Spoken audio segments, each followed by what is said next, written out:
IVM. I want to thank Intel for supporting our show. Do you remember last year when we spoke about how the Intel vPro platform is built for business? Well, I'm glad to say we've kicked it up a notch. That's right, Intel is back with a new and improved version of the platform. The new Intel vPro platform lets you do more of what you want and less of what you don't. So it's better for you and for your IT teams, who really are the backbone of keeping your work from home experience easy and enjoyable. I can safely say that the new vPro platform gives you more enterprise efficiency with less constraints. Visit intel.in/morewithvpro, that's VPRO, to discover how you can get more done with less waiting. If you're listening on the IVM Podcast Android app, click the link that's visible to you now. ಸಂಪ್ರದಾಯ, tradition. ನಾವು ಸಮಾಜವನ್ನ ನೋಡಿದ್ರೆ, ಇಲ್ಲ ವಿಜ್ಞಾನ, ಪ್ರಜಾತಂತ್ರ, ರಾಜಕೀಯ ಏನೇ ಆಗ್ಲಿ, ಸಂಪ್ರದಾಯಗಳು ಎಲ್ಲಾ ಕಡೆ ಇವೆ. ನಮ್ಮ ಸಮಾಜದಲ್ಲಿ ಸಂಪ್ರದಾಯಗಳು ಯಾರಿಗಾದ್ರೂ ಹಿಂಸೆ ಕೊಡುವಾಗ ನಾವು ಸುಧಾರಣೆ ಇಲ್ಲ ರಿಫಾರ್ಮ್ ಬಗ್ಗೆ ಯೋಚಿಸ್ತೀವಿ. ನಮ್ ದೇಶದಲ್ಲಂತೂ ಆಗಾಗ್ಗೆ ಸರ್ಕಾರ ಎಲ್ಲ ಕಾನೂನಿಂದ ಪರಿಹಾರವನ್ನು ನಾವು ಪಡೀತೀವಿ. ಆದರೆ ಸಂಪ್ರದಾಯ ಮತ್ತು ಸುಧಾರಣೆನ ನಾವು ಇನ್ನೂ ಆಳವಾಗಿ ಯೋಚಿಸಬಹುದಾ? ಇನ್ನೂ ಮೂಲವಾದ ಪ್ರಶ್ನೆಗಳನ್ನು ಕೇಳಬಹುದಾ? ಬನ್ನಿ ಮಾತಾಡೋಣ ಡಾಕ್ಟರ್ AP ಅಶ್ವಿನ್ ಕುಮಾರ್ ಅವರ ಜೊತೆ. ತಲೆ ಉಪಯೋಗಿಸಿ ಮಾತಾಡೋಣ. ತಲೆಯೆಲ್ಲಾ ಮಾತಾಡೋಣ. ಬನ್ನಿ ಹರಟೆ ಹೊಡೆಯೋಣ. ನಾನು ಪವನ್. ನಾನು ಸೂರ್ಯ. ನಾನು ಗಣೇಶ್. ಸುಸ್ವಾಗತ ನಮ್ಮ ತಲೆ ಹರಟೆ ಪಾಡ್ಕಾಸ್ಟ್ಗೆ. ನಮಸ್ಕಾರ, ನಾನು ಪವನ್ ಶ್ರೀನಾಥ್ ಮತ್ತು ಸುಸ್ವಾಗತ ನಮ್ಮ ತಲೆ ಹರಟೆ ಕನ್ನಡ ಪಾಡ್ಕಾಸ್ಟ್ಗೆ. ಸೂರ್ಯ ಅವರೇ ನಮಸ್ಕಾರ. ಹಾಯ್ ಪವನ್, ನಮಸ್ಕಾರ. ಸೊ ಇವತ್ತು ನಮ್ಮ ಅತಿಥಿ AP ಅಶ್ವಿನ್ ಕುಮಾರ್ ಅವರು ಅಹಮದಾಬಾದ್ ಯೂನಿವರ್ಸಿಟಿಯಿಂದ ಇವತ್ತು ಅಹಮದಾಬಾದಿಂದ ಬರ್ತಾ ಇದ್ದಾರೆ. ಅಶ್ವಿನ್ ಅವರೇ, ವೆಲ್ಕಮ್ ಬ್ಯಾಕ್ ಅಂಡ್ ಸುಸ್ವಾಗತ. ನಮಸ್ಕಾರ. ಸೊ ನೀವು ಮುಂಚೆ ನ್ಯಾಷನಲಿಸಂ ಮತ್ತೆ ಭಾರತದಲ್ಲಿ ನ್ಯಾಷನಲಿಸಂ ಯುರೋಪ್ ಅಲ್ಲಿ ಹೇಗಾಯ್ತು ಅಂತ ಒಂದು ಅದ್ಭುತವಾದ ಎಪಿಸೋಡ್ ನಿಮ್ ಜೊತೆ ನಾವು ಸ್ಟುಡಿಯೋಲ್ ರೆಕಾರ್ಡ್ ಮಾಡಿದ್ವಿ. ಕನ್ನಡದಲ್ಲಿ ತಲೆ ಹರಟೆಲ್ ಮಾಡಿದ್ವಿ. ಪ್ರಗತಿಯಲ್ಲಿ ಕ್ವೆಶ್ಚನಿಂಗ್ ನ್ಯಾಷನಲಿಸಂ ಅಂತ ಇಂಗ್ಲಿಷ್ ಅಲ್ಲೂ ಒಂದು ಎಪಿಸೋಡ್ ರೆಕಾರ್ಡ್ ಮಾಡಿದ್ವಿ. ನಮ್ಮ ಕೇಳುಗರಂತೂ ತುಂಬಾನೇ ಇಷ್ಟವಾಯ್ತು. ಬೇರೆ ಬೇರೆ ದೃಷ್ಟಿಯಿಂದ ಬರೋರು, ಬೇರೆ ಬೇರೆ ಐಡಿಯಾಲಜಿ ಫಾಲೋ ಮಾಡೋರು ಎಲ್ಲಾರು they could find something to take away from the conversation. So ಅದಕ್ಕೆ ತುಂಬಾನೇ ಧನ್ಯವಾದ ಅಂತ ನಾನು ಹೇಳ್ಬೇಕಾಗಿತ್ತು. ನನಗೆ ತುಂಬಾ ಖುಷಿ ಆಯ್ತಿದ್ದು ನಿಮ್ಮ ಜೊತೆ ಮಾಡಿದಂತ ಹಳೆ ರೆಕಾರ್ಡಿಂಗ್ಸ್ ಮತ್ತು ಅದಕ್ಕೆ ಬಂದಿರುವಂತ ಪ್ರತಿಕ್ರಿಯೆಯನ್ನು ಕೇಳಿ ಬಹಳ ಸಂತೋಷ ಆಯ್ತು. ಅಶ್ವಿನ್ ಅವರೇ, ಸೊ ಇವತ್ತು ನಾವ್ ಇನ್ನೊಂದು ದೊಡ್ಡ ಪ್ರಶ್ನೆ ಬಗ್ಗೆ ಮಾತಾಡಲು ಹೊರಟಿದೀವಿ. ನಮ್ಮ ಸಂಪ್ರದಾಯ ಮತ್ತು ಸುಧಾರಣೆ, ಇದ್ರ ಬಗ್ಗೆ ಹೇಗೆ ಯೋಚಿಸ್ಬೇಕು ಅಂತ. ಸೊ ಕಳೆದ ಒಂದು 10-15 ವರ್ಷದಲ್ಲಿ ನಮ್ಮ ದೇಶದಲ್ಲಿ ಸಾಕಷ್ಟು ಚರ್ಚೆಗಳು ನೋಡಿದೀವಿ, ಡಿಬೇಟ್ಸ್ ನೋಡಿದೀವಿ, ಚೇಂಜಸ್ ನೋಡಿದೀವಿ. ಈಗ ಶಬರಿಮಲೆಯಲ್ಲಿ ಹೆಂಗಸರನ್ನ ಬಿಡಬಹುದಾ ಅನ್ನೋ ಒಂದು ಪ್ರಶ್ನೆಗೆ ಒಂದು ಕೋರ್ಟ್ ಆರ್ಡರ್ ಬಂತು, ಪಬ್ಲಿಕ್ ಬ್ಯಾಕ್ಲಾಶ್ ಆಯ್ತು. ನಮ್ಮ ಟ್ರೆಡಿಷನ್ಗೆ ಒಂದಷ್ಟು ಜನ ಡಿಫೆಂಡರ್ಸ್ ಅಂತಾನೂ ಇದ್ದಾರೆ, ಅದಕ್ಕೆ ಒಂದು ಜಸ್ಟಿಫಿಕೇಶನ್ ಕೊಡೋಕ್ ಜನ ಇದ್ದಾರೆ. ಇನ್ನೊಂದು ಕಡೆ ತುಂಬಾ ಜನ ಇಲ್ಲ, ನಮ್ಮ ಸಮಾಜದಲ್ಲಿ ನಮ್ಮ ಸಂಪ್ರದಾಯದಲ್ಲಿ ಸಾಕಷ್ಟು ಚಾಲೆಂಜಸ್ ಇದೆ, ಬ್ಯಾಕ್ವರ್ಡ್ ಆಗಿದೆ, ನಮ್ಮ ಮಾಡರ್ನ್ ಸೆನ್ಸಿಬಿಲಿಟೀಸ್ಗೆ ಅದು ಸರಿ ಹೋಗಲ್ಲ, ಇದನ್ನ ನಾವು ರಿಫಾರ್ಮ್ ಮಾಡಲೇಬೇಕು ಅಂತ ತುಂಬಾ ಜನನು ಯೋಚಿಸ್ತಾ ಇದ್ದಾರೆ. ಈಗ ಒಂದೊಂದು ವರ್ಷಕ್ಕೂ ನಾವು ನೋಡ್ಕೊಂಡು ಹೋದ್ರೆ ಈ ಎರಡು ಗುಂಪನ್ನು ನೋಡಿದ್ರೆ ಇನ್ನೂ ದೂರ ಹೋಗ್ತಾ ಇದ್ದಾರೆ. ಯಾರು ಒಂದೇ ಸ್ಟೇಜ್ ಬರ್ತಾ ಇಲ್ಲ, ಒಂದೇ ಭಾಷೆಯಲ್ಲಿ ಮಾತಾಡ್ತಾ ಇಲ್ಲ, ಒಂದೇ ಪ್ರಿನ್ಸಿಪಲ್ಸ್ ಇಟ್ಕೊಂಡಂತೂ ಯಾರು ಮಾತಾಡ್ತಾ ಇಲ್ಲ. ಇದನ್ನೊಂದು ಚೇಂಜ್ ಮಾಡಬೇಕು ಅಂದ್ರೆ ಎಲ್ಲಿಂದ ಶುರು ಮಾಡಬೇಕು?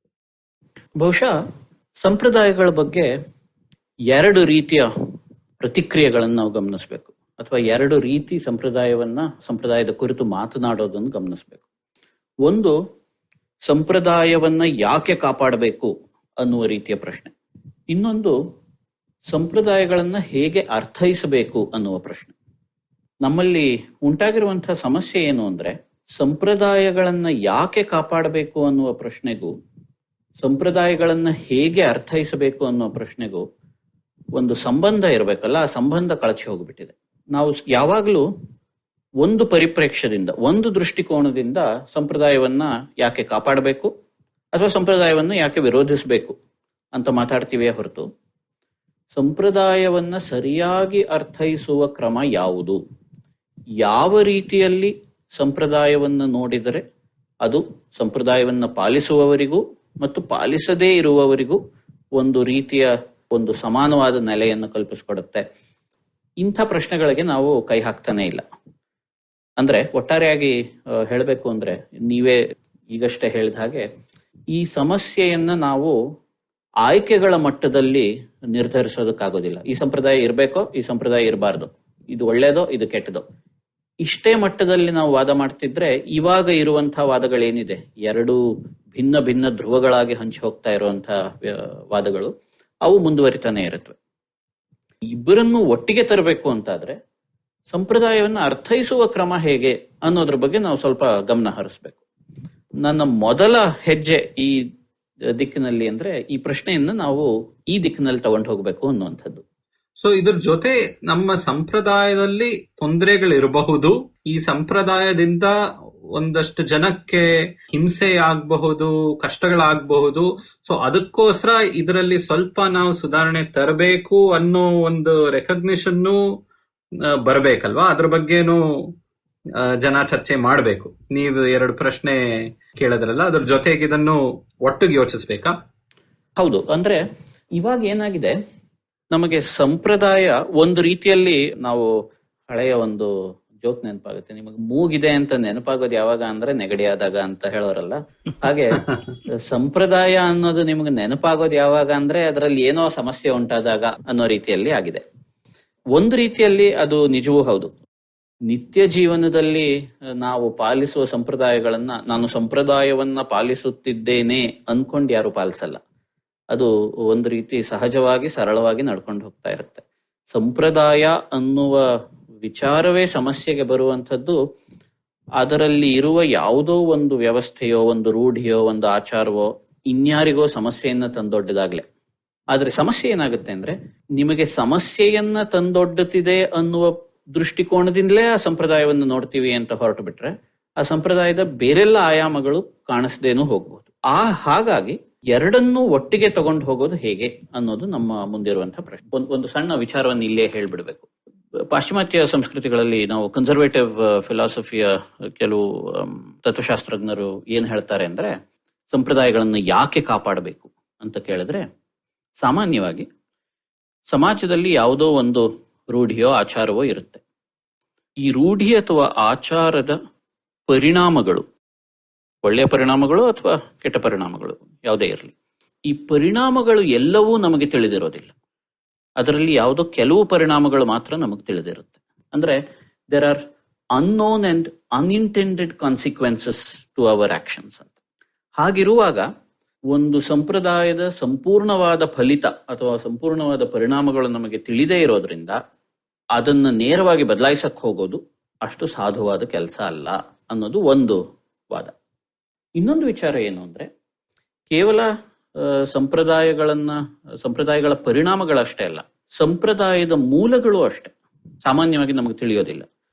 ಅಶ್ವಿನ್ ಅವರೇ, ಇಲ್ಲಿ ಪ್ರಾಯಶಃ ಒಂದು ಕೆಲವು ನಮ್ಮೆಲ್ಲರ ನಡುವೆ ಇರುವಂತಹ ನ್ಯೂಸ್ ಪೇಪರ್ ಲ್ಯಾಂಗ್ವೇಜ್ ಹೇಳಿದ್ರೆ ಜ್ವಲಂತ ಸಮಸ್ಯೆಗಳು ಬರೋದು, ಅದ್ರ ಬಗ್ಗೆ ಇವಾಗ ನಮ್ಗೆ 10-15 ವರ್ಷದಲ್ಲಿ ಈ ಮಡೆ ಸ್ನಾನ ವಿಷಯ ಆಗಿರ್ಬೋದು, ಅಥವಾ ಶಬರಿಮಲೆ ದೇವಸ್ಥಾನದ ಪ್ರವೇಶ ವಿಷಯ ಆಗಿರ್ಬೋದು, ಅಥವಾ ಕರ್ನಾಟಕ ರಾಜ್ಯ ಸರ್ಕಾರ ಹೊರತಂದ ಆಂಟಿ ಸೂಪರ್ಸ್ಟಿಷನ್ ಬಿಲ್, ಮೌಢ್ಯ ನಂಬಿಕೆಗಳ ವಿರುದ್ಧ ಇರೋ ಕ್ರಮಗಳಿರ್ಬೋದು, ಇದನ್ನೆಲ್ಲ ತಗೊಂಡಾಗ ಸಂಪ್ರದಾಯ ಅಂದ್ರೆ ಏನು, ಸಂಪ್ರದಾಯ ವರ್ಸಸ್ ಪದ್ಧತಿ ಏನಾದ್ರೂ ಒಂದು ವ್ಯತ್ಯಾಸ ಇದೆಯಾ? ಯಾಕೆಂದ್ರೆ ನಮ್ಗೆ ನೀವು ಹೇಳ್ದಂಗೆ ಮೂಗು ನೆಗಡಿ ಇದ್ದಂಗೆ ಇನ್ನೊಂದು ತುಂಬಾ ಪ್ರಸಿದ್ಧವಾದ ಉದಾಹರಣೆ ಅಂದ್ರೆ, ಒಬ್ರು ಅವರು ದೇವರ ಪೂಜೆ ಮಾಡುವಾಗ ಒಂದು ಬೆಕ್ಕನ್ನ ಕಟ್ಟಿಡ್ತಾ ಇದ್ರು ಅಂತ ಅಲ್ವಾ. ಯಾರೋ ಬೇರೆಯವ್ರ ಮನೆಗೆ ಹೋಗಿದ್ದಾಗ ಅವ್ರ ಮನೆಯಲ್ಲಿ ಬೆಕ್ಕು ಹಾಲು ಕುಡಿತಿತ್ತು. ಸೊ ಆ ಬೆಕ್ಕನ್ನ ಅವರು ಪೂಜೆ ಮಾಡೋ ಟೈಮಲ್ಲಿ, ಯಾಕೆಂದ್ರೆ ದೇವ್ರ ನೈವೇದ್ಯ ಹಾಲು ಕುಡಿದ್ಬಿಡುತ್ತೆ ಅಂತ ಅದನ್ನ ಕಟ್ ಹಾಕ್ತಾ ಇದ್ರು. ಬಟ್ ಇದನ್ನ ಅಲ್ಲಿ ನೋಡ್ಕೊಂಡು ಬಂದವರು ಅವ್ರೇ ಮನೇಲಿ ಹೋಗಿ ಅಷ್ಟೊತ್ನಲ್ಲಿ ದೇವ್ರ ಪೂಜೆ ಮಾಡುವಾಗ ಬೆಕ್ ಸಿಗ್ಲಿಲ್ವಾ ಅಂತ ಯಾವ್ದೋ ಬೆಕ್ ಹಿಡ್ಕೊಂಡ್ ಬಂದು ಕಟ್ ಹಾಕಿ ಆಮೇಲೆ ದೇವ್ರ ಪೂಜೆ ಮಾಡುದು. ಸೊ ನಾವು ಏನನ್ನ ಸಂಪ್ರದಾಯ ಅಂತ ಒಪ್ಕೊಂಡು ನಡೀತೀವಿ ಅನ್ನೋದನ್ನು ಒಂದು ಪ್ರಶ್ನೆ ಆಗುತ್ತಲ್ವಾ. ಡೆಫಿನೇಷನ್ ಕೂಡ ನಮ್ಗೆ ಮುಖ್ಯ ಆಗುತ್ತೆ. ಹೌದು, ಯಾವಾಗ ಮುಖ್ಯ ಆಗುತ್ತೆ ಅಂತ ಗಮನಿಸಿ. ಒಂದು ಸಂಪ್ರದಾಯವನ್ನ ಪಾಲಿಸೋದಕ್ಕೆ ಇದ್ಯಾವುದೂ ಸಮಸ್ಯೆಗಳಲ್ಲ. ಅಂದ್ರೆ ನಮ್ಮ ಸಂಪ್ರದಾಯಗಳಲ್ಲಿ ನೀವು ಗಮನಿಸಿಯೇ ಇರೋ ಹಾಗೆ ಹಲವಾರು ಸಣ್ಣ ಸಣ್ಣ ರೀತಿ ರಿವಾಜುಗಳು, ನೀತಿ ನಿಯಮಗಳು ಎಲ್ಲ ಇರುತ್ತೆ. ಅದೆಲ್ಲ ಯಾಕೆ ಆಗಿದೆ ಅನ್ನೋ ಪ್ರಶ್ನೆಯನ್ನು ನಾವು ಹೆಚ್ಚಾಗಿ ಕೇಳೋದಿಲ್ಲ. ಅಂದ್ರೆ ಪಾಲಿಸುವವರಿಗೆ ಈ ಪ್ರಶ್ನೆಗೆ ಉತ್ತರ ಬೇಕಿಲ್ಲ. ಈ ಪ್ರಶ್ನೆಗೆ ಯಾರಿಗೆ ಉತ್ತರ ಬೇಕು ಅಂದ್ರೆ, ಈ ಸಂಪ್ರದಾಯವನ್ನ ನೀವು ನಿಲ್ಲಿಸಬೇಕು ಅಂತ ಹೇಳುವವರಿಗೆ ಈ ಉತ್ತರ ಬೇಕು, ಅಥವಾ ಈ ಸಂಪ್ರದಾಯದ ಬಗ್ಗೆ ನಾವು ಸಾಮಾನ್ಯವಾಗಿ ಲೋಕಾರೂಢಿಯಾಗಿ ಮಾತಾಡ್ತೀವಲ್ಲ ಒಂದು ರೀತಿ ವ್ಯಂಗ್ಯದಿಂದ, ಅವಾಗ ಇದು ಬೇಕಾಗುತ್ತೆ. ಅಶ್ವಿನ್ ಅವರೇ, ಇದು ಯಾವಾಗ್ಲೂ ನಿಜವಿತ್ತ?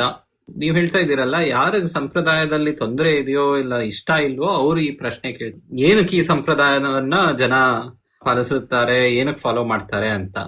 ಆದ್ರೆ ನಮ್ ದೇಶದಲ್ಲೇ ಹಿಂದೂ ಧರ್ಮದಲ್ಲೇ ಸಾಕಷ್ಟು ಫಿಲಾಸಫಿಕಲ್ ಡಿಬೇಟ್ಸ್ ನಡೆದಿದೆ. ಅದು ಸಂಪ್ರದಾಯದ ಮೇಲೂ ನಡೆದಿದೆಯಾ ಇಲ್ಲ ಅದು ಯಾವಾಗ್ಲೂ ಒಂದು ಈ ತರ ಒಂದು ರಿಯಾಕ್ಷನ್ ಇತ್ತ? ಏನೋ ಒಂದು ತೊಂದರೆ ಕಾಣಿಸ್ತು ಜನಕ್ಕೆ, ಏನೋ ಒಂದು ಸಮ್ ಪ್ರಾಬ್ಲಮ್, ಸೊ ಹಿಸ್ಟಾರಿಕಲಿನೂ ಅದೇ ಕಾರಣ ಇತ್ತಾ ಈ ಒಂದು ಪ್ರಶ್ನೆ ಕೇಳೋದಕ್ಕೆ? ಒಂದು ಉದಾಹರಣೆ ಮೂಲಕ ಉತ್ತರ ಹೇಳ್ತೀನಿ. ಫ್ರಿಟ್ಸ್ ಸ್ಟಾಲ್ ಅನ್ನುವಂಥ ಒಬ್ಬ ಸಮಾಜ ಶಾಸ್ತ್ರಜ್ಞ ಮತ್ತು ಫಿಲಾಸಫರ್ ಆಫ್ ಇಂಡಿಯನ್ ರಿಚುವಲ್, ಅವರು ಒಂದು ಬಹಳ ಮುಖ್ಯವಾದ ಒಂದು ಸಂಗತಿಯನ್ನ ನಮ್ಮ ಗಮನಕ್ಕೆ ತರ್ತಾರೆ. ಮೀಮಾಂಸಾ ಸಾಹಿತ್ಯ ಇದೆಯಲ್ಲ, ಯಾಗಯಜ್ಞಗಳನ್ನ ಮಾಡುವ ಕ್ರಮದ ಬಗ್ಗೆ ಇರುವಂತಹ ಸಾಹಿತ್ಯ. ಇಲ್ಲೆಲ್ಲ ಒಂದು ದೊಡ್ಡ ಪ್ರಶ್ನೆ ಏನು ಅಂದ್ರೆ, ಯಾಗಯಜ್ಞಗಳನ್ನ ಯಾಕೆ ಮಾಡಬೇಕು? ಯಾಕೆಂದ್ರೆ ನೀವು ಪುತ್ರಕಾಮೇಷ್ಟಿ ಯಾಗವನ್ನು ಮಾಡಿದ ತಕ್ಷಣ ನಿಮಗೆ ಮಕ್ಕಳೇನಾಗೋದಿಲ್ಲ, ಅಥವಾ ಮಳೆ ಬರಲಿ ಅಂತ ಪರ್ಜನ್ಯ ಸತ್ರವನ್ನು ಮಾಡಿದ ತಕ್ಷಣ ಏನು ಮಳೆ ಬರುತ್ತೆ ಅಂತ ಯಾವ ಖಾತ್ರಿಯೂ ಇಲ್ಲ. ಹಾಗಾದ್ರೆ ಇದನ್ನ ಯಾಕೆ ಮಾಡಬೇಕು ಅನ್ನೋ ಪ್ರಶ್ನೆ. ಸಾಮಾನ್ಯವಾಗಿ ಮೀಮಾಂಸಾ ಸೂತ್ರ ಏನ್ ಹೇಳ್ಬಿಡುತ್ತೆ ಅಂದ್ರೆ, ಕೊನೆಗೆ ಈ ಫಲಗಳೆಲ್ಲ, ಕೆಲವು ಫಲಗಳು ದೃಷ್ಟವಾದದ್ದು ಅಂದ್ರೆ ನಿಮ್ಗೆ ಈಗಲೇ ಕಾಣುತ್ತೆ, ಕೆಲವು ಫಲಗಳು ಅದೃಷ್ಟವಾದದ್ದು ಅಂತ.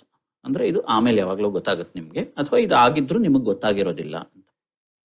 ಈ ಉತ್ತರವನ್ನು ನೋಡಿ, ನೀವು ನಿಜಕ್ಕೂ ಒಂದು ಫೌಂಡೇಶನಲ್ ಪ್ರಶ್ನೆಯನ್ನೇ ಮೀಮಾಂಸಾ ಸೂತ್ರ ಕೇಳಿದ್ದಿದ್ರೆ, ಅಂದ್ರೆ ಈಗ ನಾವು ಕೇಳ್ತಾ ಇದೀವಲ್ಲ, ಈ ಪರಂಪರೆಯನ್ನ, ಈ ಸಂಪ್ರದಾಯವನ್ನ ಯಾಕೆ ಪಾಲಿಸಬೇಕು ಅನ್ನುವ ಫೌಂಡೇಶನಲ್ ಪ್ರಶ್ನೆಯನ್ನೇ ಮೀಮಾಂಸಾ ಸೂತ್ರ ಕೇಳಿದ್ದಿದ್ರೆ, ಅದು ಕೊಡ್ತಿರುವ ಉತ್ತರವೇನೋ ತೃಪ್ತಿದಾಯಕವಾಗಿದೆ ಅಂತ ಅನ್ಸೋದಿಲ್ಲ. ಇವಾಗ ಕಾಣಿಸ್ತಿಲ್ಲಪ್ಪ ಆಮೇಲೆ ಕಾಣಿಸುತ್ತೆ ಅಂತ ಹೇಳೋದು ಯಾವ ರೀತಿಯ ಉತ್ತರ ಅದು? ಅಂದ್ರೆ ಒಂದೋ ಮೀಮಾಂಸಾ ಸೂತ್ರ ಸರಿಯಾದ ಉತ್ತರವನ್ನ ಕೊಡ್ತಾ ಇಲ್ಲ, ಅಥವಾ ಮೀಮಾಂಸಾ ಸೂತ್ರ ಫೌಂಡೇಶನಲ್ ಪ್ರಶ್ನೆಯನ್ನ ಕೇಳ್ತಾ ಇಲ್ಲ. ಈ ಎರಡರಲ್ಲಿ ಒಂದು ಸಾಧ್ಯತೆ ಇದೆ. ನನ್ನ ಪ್ರಕಾರ ಮೀಮಾಂಸಾ ಸೂತ್ರ ಫೌಂಡೇಶನಲ್ ಪ್ರಶ್ನೆಯನ್ನ ಕೇಳ್ತಾ ಇಲ್ಲ ಅಂತ ಅಂದ್ಕೊಳ್ಳೋದೇ ಸರಿಯಾದ ಕ್ರಮ. ಅದು ಯಾಕೆ ಅಂತ ಆಮೇಲೆ ಬೇಕಾದ್ರೆ ಚರ್ಚೆ ಮಾಡೋಣ. ಅಶ್ವಿನ್ ಅವ್ರಿ, ಆ ಪದ್ಧತಿ, ಸಂಪ್ರದಾಯ, ಅದರ ಜೊತೆಗೆ ನಾವು ಇವತ್ತು ಎದುರಿಸುತ್ತಿರುವ ಪ್ರಶ್ನೆ, ಅಥವಾ ಪ್ರಾಯಶಃ ಒಂದು 200-300 ವರ್ಷಗಳಿಂದ ಇರೋ ಪ್ರಶ್ನೆ ಅಂದ್ರೆ, ಈ ಸುಧಾರಣೆ ಅಂದ್ರೆ ಏನು, ಸುಧಾರಣೆ ಹೇಗ್ ನಡಿಬೇಕಾ ಅನ್ನೋ ಒಂದು ಪ್ರಶ್ನೆ. ಯಾಕೆಂದ್ರೆ ನಾವು ರಾಜಾರಾಮ್ ಮೋಹನ್ ರಾಯ್ ಅವರು ಪ್ರಾಯಶಃ ಮಾಡರ್ನ್ ಹಿಂದೂ ರಿಫಾರ್ಮ್ ಶುರು ಮಾಡಿದವರು ಅಂತ ಎಲ್ಲರೂ ಗುರುಸ್ತಾರೆ. ಅವರು ಸತಿ ಪದ್ಧತಿ ವಿರುದ್ಧ ಹೋರಾಡಿದ್ದು, ಅದು ಒಂದು ನ್ಯಾಯ, ಒಂದು ಲೆಜಿಸ್ಲೇಷನ್ ಪಾಸ್ ಮಾಡಿ ಅದನ್ನ ಬ್ಯಾನ್ ಮಾಡಿದ್ದು. ಆಮೇಲೆ ಮುಂದೆ ಬರ್ತಾ ನಾವು ಕೆಲವು ವರ್ಗದವರಿಗೆ, ದಲಿತರಿಗೆ ದೇವಸ್ಥಾನಗಳಲ್ಲಿ ಪ್ರವೇಶ ನೀಡೋದು, ಅದು ಒಂದು ಸುಧಾರಣೆನೇ, ಅದರಲ್ಲಿ ಎರಡು ಮಾತಿಲ್ಲ. ಹಾಗೆಯೇ ಇತ್ತೀಚೆಗೆ ಚೈಲ್ಡ್ ಮ್ಯಾರೇಜ್, ಬಾಲ ವಿವಾಹದ ಅದನ್ನ ಬ್ಯಾನ್ ಮಾಡಿರೋದು, ಬರ್ತಾ ಈ ಮಡೆ ಸ್ನಾನನು. ಸೊ ಹೀಗೆ ನಾನಾ ತರಹದ ಸಂಪ್ರದಾಯಗಳಿಗೆ, ಪದ್ಧತಿಗಳಿಗೆ ಸುಧಾರಣೆ ಅಂತ ಅನಿಸ್ಕೊಂಡಿರುವಂಥದ್ದು, ಸುಧಾರಣೆ ಬೇಕು ಅನ್ನೋದು ಬರ್ತಾ ಇದೆ. ಅದನ್ನು ನಾವು ಎದುರಿಸ್ತಾ ಇದ್ದೀವಿ. ಸೊ ಈ ಸುಧಾರಣೆ ಅಂದ್ರೆ, ಈ ಪದ್ಧತಿ ಸಂಪ್ರದಾಯದ ಚೌಕಟ್ಟಿನಲ್ಲಿ ಅದರ ಸ್ಥಾನ ಏನು ಇರಬಹುದು ನಿಮ್ಮ ಅನಿಸಿಕೆ? ನಿರ್ದಿಷ್ಟವಾದ ಸಂಪ್ರದಾಯಗಳನ್ನ, ಪದ್ಧತಿಗಳನ್ನ ನೋಡಿದ್ರೆ ಯಾವುದ್ರ ಬಗ್ಗೆನೂ ನಾವು ಹೆಚ್ಚು ವಾದ ವಿವಾದ ಮಾಡೋ ಪ್ರಸಂಗ ಹೇಳೋದಿಲ್ಲ. ಅಂದ್ರೆ ಯಾರಿಗಾದ್ರೂ ನಿಮಗೆ ಬಾಲ್ಯ ವಿವಾಹ ಇಷ್ಟನಾ ಅಂತ ಕೇಳಿದ್ರೆ ಇವತ್ತಿನ ಪರಿಸ್ಥಿತಿಯಲ್ಲಿ ಯಾರು ಇಲ್ಲ ಇಷ್ಟ ಅಂತ ಹೇಳೋದಿಲ್ಲ. ಅಥವಾ ಬೇರೆ ಬೇರೆ ಜಾತಿಗಳವರು ಬೇರೆ ಬೇರೆ ದೇವಸ್ಥಾನಗಳಿಗೆ ಹೋಗಬಹುದು, ಹೋಗಬಾರದು ಅನ್ನುವಂಥದ್ದು ನಿಮಗೆ ಒಪ್ಪಿಗೆನಾ ಅಂದ್ರೆ ಬಹುಶಃ ಯಾರು ಅದನ್ನು ಒಪ್ಪಿಗೆ ಅಂತ ಹೇಳೋದಿಲ್ಲ. ಆದ್ರೆ ಈ ನಿರ್ದಿಷ್ಟ ಸಂಪ್ರದಾಯಗಳನ್ನ ಸರಿ ಅಥವಾ ತಪ್ಪು ಅಂತ ವಿಮರ್ಶಿಸೋದಕ್ಕೂ, ಒಟ್ಟಾರೆಯಾಗಿ ಸಂಪ್ರದಾಯಗಳ ಕುರಿತು ನಮ್ಮ ಪರಿಸ್ಥಿತಿ ಹೇಗಿರಬೇಕು ಅಥವಾ ನಮ್ಮ ಪ್ರತಿಕ್ರಿಯೆ ಹೇಗಿರಬೇಕು ಅನ್ನೋದಕ್ಕೂ ಒಂದು ಸಣ್ಣ ವ್ಯತ್ಯಾಸ ಇದೆ. ನಿರ್ದಿಷ್ಟ ಸಂಪ್ರದಾಯಗಳನ್ನ ವಿರೋಧಿಸುವವರು ಕೂಡ ಒಟ್ಟಾರೆಯಾಗಿ ಟ್ರೆಡಿಷನ್ಗಳನ್ನ, ಸಂಪ್ರದಾಯಗಳನ್ನ ಕಾಪಾಡುವಂತಹ ಜವಾಬ್ದಾರಿ ಇದೆಯೋ ಅಂತ ಕೇಳಿದ್ರೆ ಹೌದು ಅಂತಲೇ ಹೇಳ್ತಾರೆ. ಇಲ್ಲಿ ಯಾಕೆ ಈ ಸಮಸ್ಯೆ ಬರ್ತಾ ಇದೆ ಅಂತ ನೋಡ್ಬೇಕು. ಒಟ್ಟಾರೆಯಾಗಿ ಸಂಪ್ರದಾಯಗಳನ್ನ, ನಮ್ಮ ಇತಿಹಾಸವನ್ನ, ಪರಂಪರೆಯನ್ನ ಕಾಪಾಡೋದನ್ನ ಒಳ್ಳೆಯದು ಅಂತ ಹೇಳುವಾಗ ನಾವು ಏನನ್ನು ಹೇಳ್ತಾ ಇದ್ದೀವಿ? ಯಾವುದೋ ಒಂದು ನಿರ್ದಿಷ್ಟ ಸಂಪ್ರದಾಯವನ್ನ ಟೀಕೆ ಮಾಡುವಾಗ ನಾವು ಏನನ್ನು ಹೇಳ್ತಾ ಇದ್ದೀವಿ ಅನ್ನೋದನ್ನ ಸ್ವಲ್ಪ ಗಮನಿಸಬೇಕು. ಬಹುಶಃ ನನ್ನ ಪ್ರಕಾರ ನಿರ್ದಿಷ್ಟ ಸಂಪ್ರದಾಯವನ್ನ ನಾವು ಟೀಕೆ ಮಾಡುವಾಗ ಆ ಸಂಪ್ರದಾಯದಿಂದ ಉಂಟಾಗುತ್ತಿರುವಂತಹ ಯಾವುದೋ ಒಂದು ಹಾನಿ, some harm or some injury, ಇದರ ಕುರಿತೇ ಮಾತಾಡ್ತಿದ್ದೀವಿ ನಾವು. ಬಾಲ್ಯ ವಿವಾಹವನ್ನು ಮಾಡೋದ್ರಿಂದ ಈ ಸಮಸ್ಯೆ ಉಂಟಾಗುತ್ತೆ, ಅಥವಾ ನೀವು ಇಂಥ ಜಾತಿಯವರು ಇಂಥ ದೇವಸ್ಥಾನಕ್ಕೆ ಬರಬಾರದು ಅಂತ ಹೇಳೋದ್ರಿಂದ ಈ ಸಮಸ್ಯೆ ಉಂಟಾಗುತ್ತೆ. ಈ ರೀತಿಯ ಒಂದು ಹಾನಿಯನ್ನ ನಾವು ಉಂಟು ಮಾಡ್ತಾ ಇದ್ದೀವಿ. ಈ ಒಂದು ರೀತಿಯಿಂದ ಜನರಿಗೆ ನೋವನ್ನು ತರ್ತಾ ಇದ್ದೀವಿ. ಈ ಮಟ್ಟದಲ್ಲಿ ನಾವು ಮಾತಾಡ್ತಾ ಇದ್ದೀವಿ. ಆದ್ರೆ ಸಂಪ್ರದಾಯಗಳನ್ನ ಪಾಲಿಸಬೇಕು, ಸಂಪ್ರದಾಯಗಳನ್ನ ಉಳಿಸಬೇಕು ಅನ್ನುವಾಗ ನಾವು ಸಂಪ್ರದಾಯದ ಕುರಿತು ಬೇರೆ ಯಾವುದೋ ಒಂದು ಮಟ್ಟದಲ್ಲಿ ಮಾತಾಡ್ತಿದ್ದೀವಿ. ಯಾವ ಮಟ್ಟದಲ್ಲಿ ಮಾತಾಡ್ತಿದ್ದೀವಿ ಅಂದ್ರೆ, ನಮ್ಮನ್ನ ಪೋಷಿಸುವ ಅಥವಾ ನಮ್ಮ ನಡವಳಿಕೆಯನ್ನ ನಿರ್ಧರಿಸುವಂತಹ ಹಲವಾರು ಶಕ್ತಿಗಳಲ್ಲಿ ಸಂಪ್ರದಾಯವು ಒಂದು ಅನ್ನುವಂತಹ ಅರ್ಥದಲ್ಲಿ ಮಾತಾಡ್ತಿರ್ತೀವಿ. ಈ ಎರಡು ಪರ್ಸ್ಪೆಕ್ಟಿವ್ಗಳು, ಈ ಎರಡು ದೃಷ್ಟಿಕೋನಗಳು ಒಮ್ಮೊಮ್ಮೆ ವಿಚಿತ್ರವಾಗಿ ಒಂದಕ್ಕೊಂದು ವಿರುದ್ಧವಾಗುತ್ತೆ. ಅದಕ್ಕೊಂದು ಉದಾಹರಣೆಯನ್ನು ನಿಮ್ಗೆ ಕೊಡ್ತೀನಿ. ಬಾಲ್ಯ ವಿವಾಹದ ಬಗ್ಗೆ ಇದೊಂದು ರೀತಿಯ ಕಾಲ್ಪನಿಕವಾದ ಉದಾಹರಣೆ, ಹಾಗಾಗಿ ಇದನ್ನು ನೀವು ಆ ಮಟ್ಟದಲ್ಲೇ. ಬಾಲ್ಯ ವಿವಾಹವನ್ನ ಯಾಕೆ ಮಾಡಬಾರದು ಅಂತ ನೀವು ಯಾರನ್ನಾದ್ರೂ ಕೇಳಿದ್ರೆ ಅವರು 1-2-3 ಸಮಸ್ಯೆಗಳನ್ನು ಎತ್ತಬಹುದು. ಏನು, ಅದರಿಂದ ಹೆಣ್ಣು ಮಕ್ಕಳ ರಿಪ್ರೊಡಕ್ಟಿವ್ ಹೆಲ್ತ್ಗೆ ಸಮಸ್ಯೆ ಆಗುತ್ತೆ, ಇನ್ನೇನೋ ಸಮಸ್ಯೆ ಆಗುತ್ತೆ, ಮತ್ತೇನೋ ಸಮಸ್ಯೆ ಆಗುತ್ತೆ ಅಂತೆಲ್ಲ. ಈಗ ಉದಾಹರಣೆಗೆ ನಾನೇನಾದ್ರೂ ಸರಿ, ನೀವು ಈ 3-4 ಸಮಸ್ಯೆಗಳಿದೆ ಬಾಲ್ಯ ವಿವಾಹದಲ್ಲಿ ಅಂತ ಹೇಳಿದ್ರಲ್ಲ, ಈ 3-4 ಸಮಸ್ಯೆಗಳು ಉಂಟಾಗದ ಹಾಗೆ ಏನಾದ್ರೂ ಒಂದು ಬಾಲ್ಯ ವಿವಾಹವನ್ನು ಮಾಡಬಹುದು ಅಂದ್ರೆ ನೀವು ಅದನ್ನು ಒಪ್ಕೋತೀರಾ ಅಂತ ಕೇಳಿದ್ರೆ ತಾರ್ಕಿಕವಾಗಿ ಹೇಗಿರ್ಬೇಕು ಉತ್ತರ? ಹೌದು, ಒಪ್ಕೋತೀವಿ ಅಂತ ಹೇಳ್ಬೋದು. ಆದ್ರೆ ನಿಜಕ್ಕೂ ಹೇಗಿರುತ್ತೆ? ಆಗ್ಲೂ ನಾವು ಅದನ್ನು ಒಪ್ಕೊಳ್ಳೋದಿಲ್ಲ. ನೀವು ಯಾವ ಬಾಲ್ಯ ವಿವಾಹದಿಂದ ಉಂಟಾಗುತ್ತಿರುವ ಸಮಸ್ಯೆಗಳು ಏನೇನು ಅಂತ ನೀವು ಗುರುತಿಸಿ ಆ ಸಮಸ್ಯೆಗಳು ಇಲ್ಲದ ಹಾಗೆ ಬಾಲ್ಯ ವಿವಾಹ ವ್ಯವಸ್ಥೆಯನ್ನು ನಾವು ಮಾಡ್ತೀವಿ, ಒಪ್ಪಿಗೆನಾ ನಿಮ್ಗೆ ಅಂತ ಕೇಳಿದ್ರೂ ನಾವು ಬಾಲ್ಯ ವಿವಾಹವನ್ನು ಒಪ್ಕೊಳ್ಳೋದಿಲ್ಲ. ಏನಂತ ತೋರಿಸ್ತಿದೆ ಇದು? ನಾವು ಬಾಲ್ಯ ವಿವಾಹದ ಬಗ್ಗೆ ಮಾತಾಡ್ತಿರೋದು ಕೇವಲ ಅದರ ಪರಿಣಾಮಗಳ ನೆಲೆಯಿಂದ ಅಲ್ಲ. ಅದಕ್ಕೆ 1-2-3 ನಿರ್ದಿಷ್ಟ ಕೆಟ್ಟ ಪರಿಣಾಮಗಳಿವೆ, ಅದರಿಂದ ಬಾಲ್ಯ ವಿವಾಹವನ್ನು ನಾವು ನಿಲ್ಲಿಸಬೇಕು ಅಂತ ಅಷ್ಟೇ ಮಾತಾಡ್ತಿಲ್ಲ. ಅದಲ್ಲದೆ ತಾತ್ವಿಕವಾಗಿ, ಫೌಂಡೇಶನಲ್ ಆಗಿ ಬಾಲ್ಯ ವಿವಾಹ ಅನ್ನುವುದು ನಮ್ಮ ನಂಬಿಕೆಗಳಿಗೆ ವಿರುದ್ಧವಾದದ್ದು. ಅದು ನಮ್ಮ ಪ್ರಿನ್ಸಿಪಲ್ಗಳೇನಿದೆ, ಒಂದು ರೀತಿ ವೈಯಕ್ತಿಕ ಸ್ವಾತಂತ್ರ್ಯ, ವೈಯಕ್ತಿಕ ಇಚ್ಛೆ, ಆಯ್ಕೆ, ಈ ಪ್ರಿನ್ಸಿಪಲ್ಗೆ ವಿರುದ್ಧವಾದದ್ದಿದು. ಸೊ ನೀವು ಎಷ್ಟೇ ಬಾಲ್ಯ ವಿವಾಹ ವ್ಯವಸ್ಥೆಯಲ್ಲಿ ಸಣ್ಣ ಪುಟ್ಟ ರಿಪೇರಿಗಳನ್ನ ಮಾಡಿದ್ರು ಆ ವ್ಯವಸ್ಥೆಯಂತೂ ಒಪ್ಪಿಗೆಗೆ ಅರ್ಹವಾದದ್ದಲ್ಲ ಅಂತ ಹೇಳ್ತಾ ಇದ್ದೀವಿ. ಒಂದು ಮೀಮಾಂಸಾ ಸೂತ್ರ ಮಾಡ್ತಿದ್ದಂತಹ ಹೇಳ್ತಿದ್ದ ಮಾತು, ಇನ್ನೊಂದು ಬಾಲ್ಯ ವಿವಾಹದ ಬಗ್ಗೆ ನಾವು ಹೇಳ್ತಿರುವಂತಹ ಮಾತು.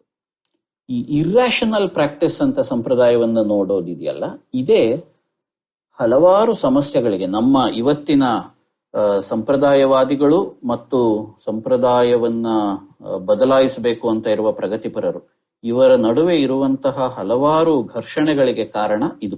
ಈ ಸಂಪ್ರದಾಯವನ್ನ ಇರ್ರಾಷನಲ್ ಪ್ರಾಕ್ಟೀಸ್ ಅಂತ ನೋಡೋದು ಮತ್ತು ಅದಕ್ಕೆ ವಿರುದ್ಧವಾಗಿ ಸಂಪ್ರದಾಯವನ್ನ ರ್ಯಾಷನಲ್ ಅಂತ ಸಮರ್ಥನೆ ಮಾಡಿಕೊಳ್ಳೋದು, ಇದು ನಮಗೆ ತರ್ತಾ ಇರುವಂತಹ ಸಮಸ್ಯೆ. ಸೊ ಅಶ್ವಿನ್ ಅವರೇ, ಇಲ್ಲಿ ಒಂದು ಪ್ರಶ್ನೆ. ಇದು ರ್ಯಾಷನಲ್ ಅಂತ ನಾವು ನೋಡೋದು ಅದು ಒಂದು ದೃಷ್ಟಿ. ಇನ್ನೊಂದೇನಂದ್ರೆ, ಇದು ಆಕ್ಚುಲಿ ನೀವು ಫೌಂಡೇಶನಲ್ ಪ್ರಿನ್ಸಿಪಲ್ಸ್ ಅಂತ ಹೇಳಿದ್ರಲ್ಲ, ಇವಾಗ ನಾವು ಇಂಗ್ಲಿಷ್ ಅಲ್ಲಿ ಇಂಡಿವಿಜುವಲ್ ಲಿಬರ್ಟಿ ಅಂತೀವಿ. ಅದರಲ್ಲಿ ಏನಂದ್ರೆ, ನಾವು ಮನುಷ್ಯರಾಗಿದ್ದೀವಿ, ಸೊ ನಮಗೆ ಒಂದಷ್ಟು ಹಕ್ಕುಗಳಿವೆ, ನಮಗೆ ಆ ಹಕ್ಕುಗಳನ್ನ ಎಕ್ಸಸೈಸ್ ಮಾಡೋಕೆ ಒಂದಷ್ಟು ಜಡ್ಜ್ಮೆಂಟ್ ಮತ್ತೆ ಬುದ್ಧಿ ಬೇಕು. ಅದು ನಾವು ಅಡಲ್ಟ್ ಆದ್ಮೇಲೆ ಅದನ್ನ ನಾವು ಸರಿಯಾಗಿ ಮಾಡಬಹುದು, ನಾವು ನಮ್ದೇ ಒಂದು ನಿರ್ಣಯ ತಗೋಬಹುದು. ಸೊ ಬಾಲ ವಿವಾಹ ಮಾಡಿದಾಗ ಅವರಿನ್ನು ಮಕ್ಕಳು, ಸೊ ಅವರಿಗೆ ಫಾರ್ಮ್ಡ್ ಡಿಸಿಷನ್ ತಗೊಳಕ್ ಕಷ್ಟ ಆಗೋದ್ರಿಂದ this is not just irrational, ಇದು ಅಬಾರೆಂಟ್ ಅಂತ ಹೇಳ್ತಾರೆ. ಅಂದ್ರೆ ದಿಸ್ ಇಸ್ ಡೀಪ್ಲಿ ಪ್ರಾಬ್ಲಮ್ಯಾಟಿಕ್. ಅವರ ಹಕ್ಕುಗಳನ್ನ ಇಗ್ನೋರ್ ಮಾಡಿ ಬೇರೆ ಯಾರೋ ಅವರ ಜೀವನದ ಬಗ್ಗೆ ಇಷ್ಟೊಂದು ದೊಡ್ಡ ನಿರ್ಣಯ ತಗೋತಾ ಇದ್ದಾರೆ. ಅವ್ರ ತಂದೆ ತಾಯಿ ಆಗ್ಲಿ, ಅವರ ಸಮುದಾಯ ಆಗ್ಲಿ, ಯಾರೋ ಒಬ್ರು ಈ ತರ ಒಂದು ನಿರ್ಣಯ ತಗೋತಾ ಇದ್ದಾರೆ ಅಂತ. ಸೊ ಇದು ಬರೀ ರ್ಯಾಷನಲ್ ಇರ್ರಾಷನಲ್ ಹೋಗಲ್ಲ ಅಲ್ವಾ, ಇದು ನಮ್ಮ ಪ್ರಿನ್ಸಿಪಲ್ಸ್ಗೆ ವಿರುದ್ಧವಾಗಿರುತ್ತೆ ಅಂತ. It's an aberrant to the idea of our principle. ಹೌದು ಹೌದು, ನೀವು ಅದನ್ನ ಹೇಳಿದ್ದು ಸರಿಯಾಗಿದೆ. ಇನ್ಫ್ಯಾಕ್ಟ್ ನೀವು ಹೇಳ್ತಿರುವ ರೀತಿಯಲ್ಲಿ ಹೇಳಿದ್ರೆ ನಾನು ಈ ವ್ಯತ್ಯಾಸವನ್ನ ಮಾಡಿದ್ನಲ್ಲ, ಈ ವ್ಯತ್ಯಾಸವನ್ನು ಇನ್ನೂ ಧಾಳಾಗಿ ಮಾಡಬಹುದು. ಅಬಾರೆಂಟ್ ಅಂತ ಹೇಳಿದ್ವಲ್ಲ, ಅಂದ್ರೆ ಒಂದು ರೀತಿಯಲ್ಲಿ ಹೇಯವಾದದ್ದು ಅಂತ. ಹೇಯವಾದಂತಹ ಕೃತ್ಯ ಬಾಲ್ಯ ವಿವಾಹ ಅಂತ ನಾವು ಹೇಳ್ತಿದೀವಿ ಅಂದ್ರೆ ಅದನ್ನ ಒಂದು ರೀತಿಯಲ್ಲಿ ಅತ್ಯಂತಿಕವಾಗಿ ಫೌಂಡೇಶನಲ್ ಆಗಿ ವಿಮರ್ಶೆ ಮಾಡ್ತಾ ಇದೀವಿ ಅಲ್ವಾ. ಅದು ಕೇವಲ ಯಾವುದೋ ತಪ್ಪು ಪರಿಣಾಮಗಳಿಂದಾಗಿ ತಪ್ಪು ಅಲ್ಲ, ಅದು ನಮ್ಮ ಮಾರಲ್ ಜಡ್ಜ್ಮೆಂಟಿನ ಪ್ರಕಾರ, ನೈತಿಕ ತಿಳುವಳಿಕೆಯ ಪ್ರಕಾರ ಹಾಗೂ ತಪ್ಪು. ಅದು ಅಂದ್ರೆ ನಮ್ಮ ಫಂಡಮೆಂಟಲ್ ಪ್ರಿನ್ಸಿಪಲ್ಸ್ ಏನಿದೆಯೋ ನಾವು ಸರಿ ಅಂತ ಅಂದ್ಕೊಳ್ಳುವಂಥದ್ದು, ಅದಕ್ಕೆ ಒಟ್ಟಾರೆಯಾಗಿ ವಿರುದ್ಧವಾಗಿರುವಂತ. ಇಲ್ಲಿ ಪ್ರಾಯಶಃ ಅಶ್ವಿನ್ ಅವರೇ, ಸಹಜವಾಗಿ ಆಧುನಿಕ ಮನಸ್ಸಿನವರು, ಲೀಗಲ್ ಮೈಂಡ್ ಅವ್ರಿಗೆ ಇರ್ಬೋದು, ಮನುಷ್ಯರಾಗಿ ನಮಗೆ ಎಲ್ಲರಿಗೂ ಒಂದು ಸಹಜವಾದ ಹಕ್ಕುಗಳಿವೆ, ನ್ಯಾಚುರಲ್ ರೈಟ್ಸ್ ಅಂತಾರಲ್ವಾ. ಅದಕ್ಕೆ ಧಕ್ಕೆ ಬರೋದು ಯಾವುದೇ ಇದ್ರೂ ಅದು ವಿರುದ್ಧವಾಗಿರುತ್ತೆ. ನಾವು ಅದನ್ನ ದ್ವೇಷಿಸಬೇಕು ಅಥವಾ ನಾವು ಅದನ್ನ ಖಂಡಿಸಬೇಕು ಅಂತ ಒಂದು ದೃಷ್ಟಿಕೋನ ಇದೆ. ಸೊ ಈ ಬಾಲ್ಯ ವಿವಾಹದಲ್ಲೂ ಅಷ್ಟೇ ಒಂದು ನ್ಯಾಚುರಲ್ ರೈಟ್ಸ್, ಯಾವುದು ಪವನ್ ಹೇಳಿದ್ರಲ್ಲ, ನಾವು ಒಂದು ವಯಸ್ಸು ದಾಟದ ಮೇಲೇನೆ ಅದನ್ನ ಮಾಡಬೇಕು ಅನ್ನೋದು, ಅದರಲ್ಲಿ ಇನ್ಹೆರೆಂಟ್ ಆಗಿ ಇರೋ ಪೊಸಿಷನ್ ಏನು ಅಂದ್ರೆ, ನ್ಯಾಚುರಲ್ ಆಗಿ ನಮ್ಗೆ ನಾವೇ ನಮ್ಮ ಆಕ್ಷನ್ಗೆ ನಾವು ರೆಸ್ಪಾನ್ಸಿಬಲ್ ಆಗ್ಬೇಕು ಆಗೋ ಬುದ್ಧಿ ಬರೋ ತನಕ ನಾವು ಯಾವುದಕ್ಕೂ ನಮ್ಮನ್ನ ಯಾರು ಕಟ್ ಹಾಕ್ಬಾರ್ದು ಅನ್ನೋದಿದೆಯಲ್ಲ, ಅದು ಒಂದು ಪ್ರಾಯಶಃ ಒಂದು ಥಿಯರಿಟಿಕಲ್ ಫ್ರೇಮ್ ವರ್ಕ್ ಇದೆ. ಅದಕ್ಕೆ ನಾವು ವಿರೋಧಿಸಿದಾಗ ಬಟ್ ಪ್ರಾಯಶಃ ಅದಕ್ಕೆ ಸ್ಲೈಟ್ಲಿ ಡಿವಿಯೇಷನ್ ಆಗಬಹುದೇನೋ. ಇಲ್ಲ, ನೀವು ಅದನ್ನ ಎತ್ತಿದ್ದು ಒಳ್ಳೇದಾಯ್ತು. ಯಾಕೆಂದ್ರೆ ಅದು ನಾನು ಹೇಳೋದಕ್ಕೆ ಪ್ರಯತ್ನಿಸ್ತಾ ಇರುವಂತಹ ಈ ಸಮಸ್ಯೆ ಏನಿದೆ, ಇದನ್ನ ಇನ್ನೂ ಹೆಚ್ಚು ನಿಶಿತಗೊಳಿಸುತ್ತೆ ಅಂತ ನನಗನ್ಸುತ್ತೆ. ನೀವು ಹೇಳಿದ್ರಲ್ಲ, ಆ ವಿಚಾರ ಬಹಳ ಸರಿಯಾದ್ದು. ಆ ವಿಚಾರದಿಂದ ನಾನು ತೆಗೆದುಕೊಳ್ಳುವಂತಹ ಒಂದು ಪರಿಣಾಮ ಹೀಗಿರುತ್ತೆ ನೋಡಿ. ಮನುಷ್ಯರಿಗೆ ನ್ಯಾಚುರಲ್ ರೈಟ್ಸ್ ಇದೆ. ಆ ನ್ಯಾಚುರಲ್ ರೈಟ್ಸ್ ಇರುವ ಕಾರಣದಿಂದ ನೀವು ಬಾಲ್ಯ ವಿವಾಹವನ್ನೋ ಇನ್ನೊಂದನ್ನೋ ಮತ್ತೊಂದನ್ನೋ ಮಾಡಬಾರದು ಅನ್ನುವುದು ಒಂದು ರೀತಿಯ ವಾದ. ಬಾಲ್ಯ ವಿವಾಹವನ್ನ ಮಾಡೋದ್ರಿಂದ ಈ ನಿರ್ದಿಷ್ಟವಾದ ಸಮಸ್ಯೆಗಳು ಉಂಟಾಗ್ತಾ ಇದೆ, ಅದರಿಂದ ನಾವು ಇದನ್ನು ಮಾಡಬಾರದು ಅನ್ನೋದು ಇನ್ನೊಂದು ರೀತಿಯ ವಾದ. ಈ ಎರಡರಲ್ಲಿ ನಾನು ಅದನ್ನ ಎರಡಕ್ಕೂ ಒಂದು ಬೇರೆ ಬೇರೆ ಪದಗಳನ್ನ ಜೋಡಿಸ್ಬಿಡೋಣ, ಸುಲಭ ಆಗುತ್ತೆ. ಈ ನ್ಯಾಚುರಲ್ ರೈಟ್ಸ್ ಇದೆ, ಆ ಕಾರಣದಿಂದ ಮಾಡಬಾರದು ಅಂತ ಹೇಳೋದನ್ನ ಒಂದು ಫೌಂಡೇಶನಲ್ ಅಥವಾ ರ್ಯಾಷನಲ್ ವಾದ ಅಂತ ಕರೆಯೋಣ. ಇದನ್ನು ಮಾಡೋದ್ರಿಂದ ಏನೋ ಒಂದಷ್ಟು ಸಮಸ್ಯೆಗಳು ಉಂಟಾಗುತ್ತೆ, ಅದಕ್ಕಾಗಿ ಅದನ್ನು ಮಾಡಬಾರದು ಅನ್ನೋದು ಒಂದು ಪ್ರಾಕ್ಟಿಕಲ್ ಆದ ವಾದ ಅಂತ. ಸೊ ಒಂದು ಫೌಂಡೇಶನಲ್ ಆದ ವಾದ ಇದೆ, ಒಂದು ಪ್ರಾಕ್ಟಿಕಲ್ ಆದ ವಾದ ಇದೆ. ಇಲ್ಲಿ ಒಂದನ್ನು ಗಮನಿಸಿ, ನಾವು ಪ್ರಾಕ್ಟಿಕಲ್ ಆದ ವಾದದಿಂದ ಹೊರಟ್ರೆ ಒಂದಷ್ಟು ನಿರ್ದಿಷ್ಟ ಸಂಪ್ರದಾಯಗಳಲ್ಲಿ ಇರುವ ನಿರ್ದಿಷ್ಟ ಸಮಸ್ಯೆಗಳನ್ನ ಪರಿಹರಿಸುವ ಮಟ್ಟಕ್ಕೆ ಈ ಚಿಂತನೆ ನಮ್ಮನ್ನ ಕೊಂಡೊಯ್ಯುತ್ತೆ. ಆದ್ರೆ ನಾವು ಈ ಕಳೆದ 100-150-200 ವರ್ಷದಲ್ಲಿ ಮಾಡ್ಕೊಂಡು ಬಂದಿರೋದು ಅದಲ್ಲ.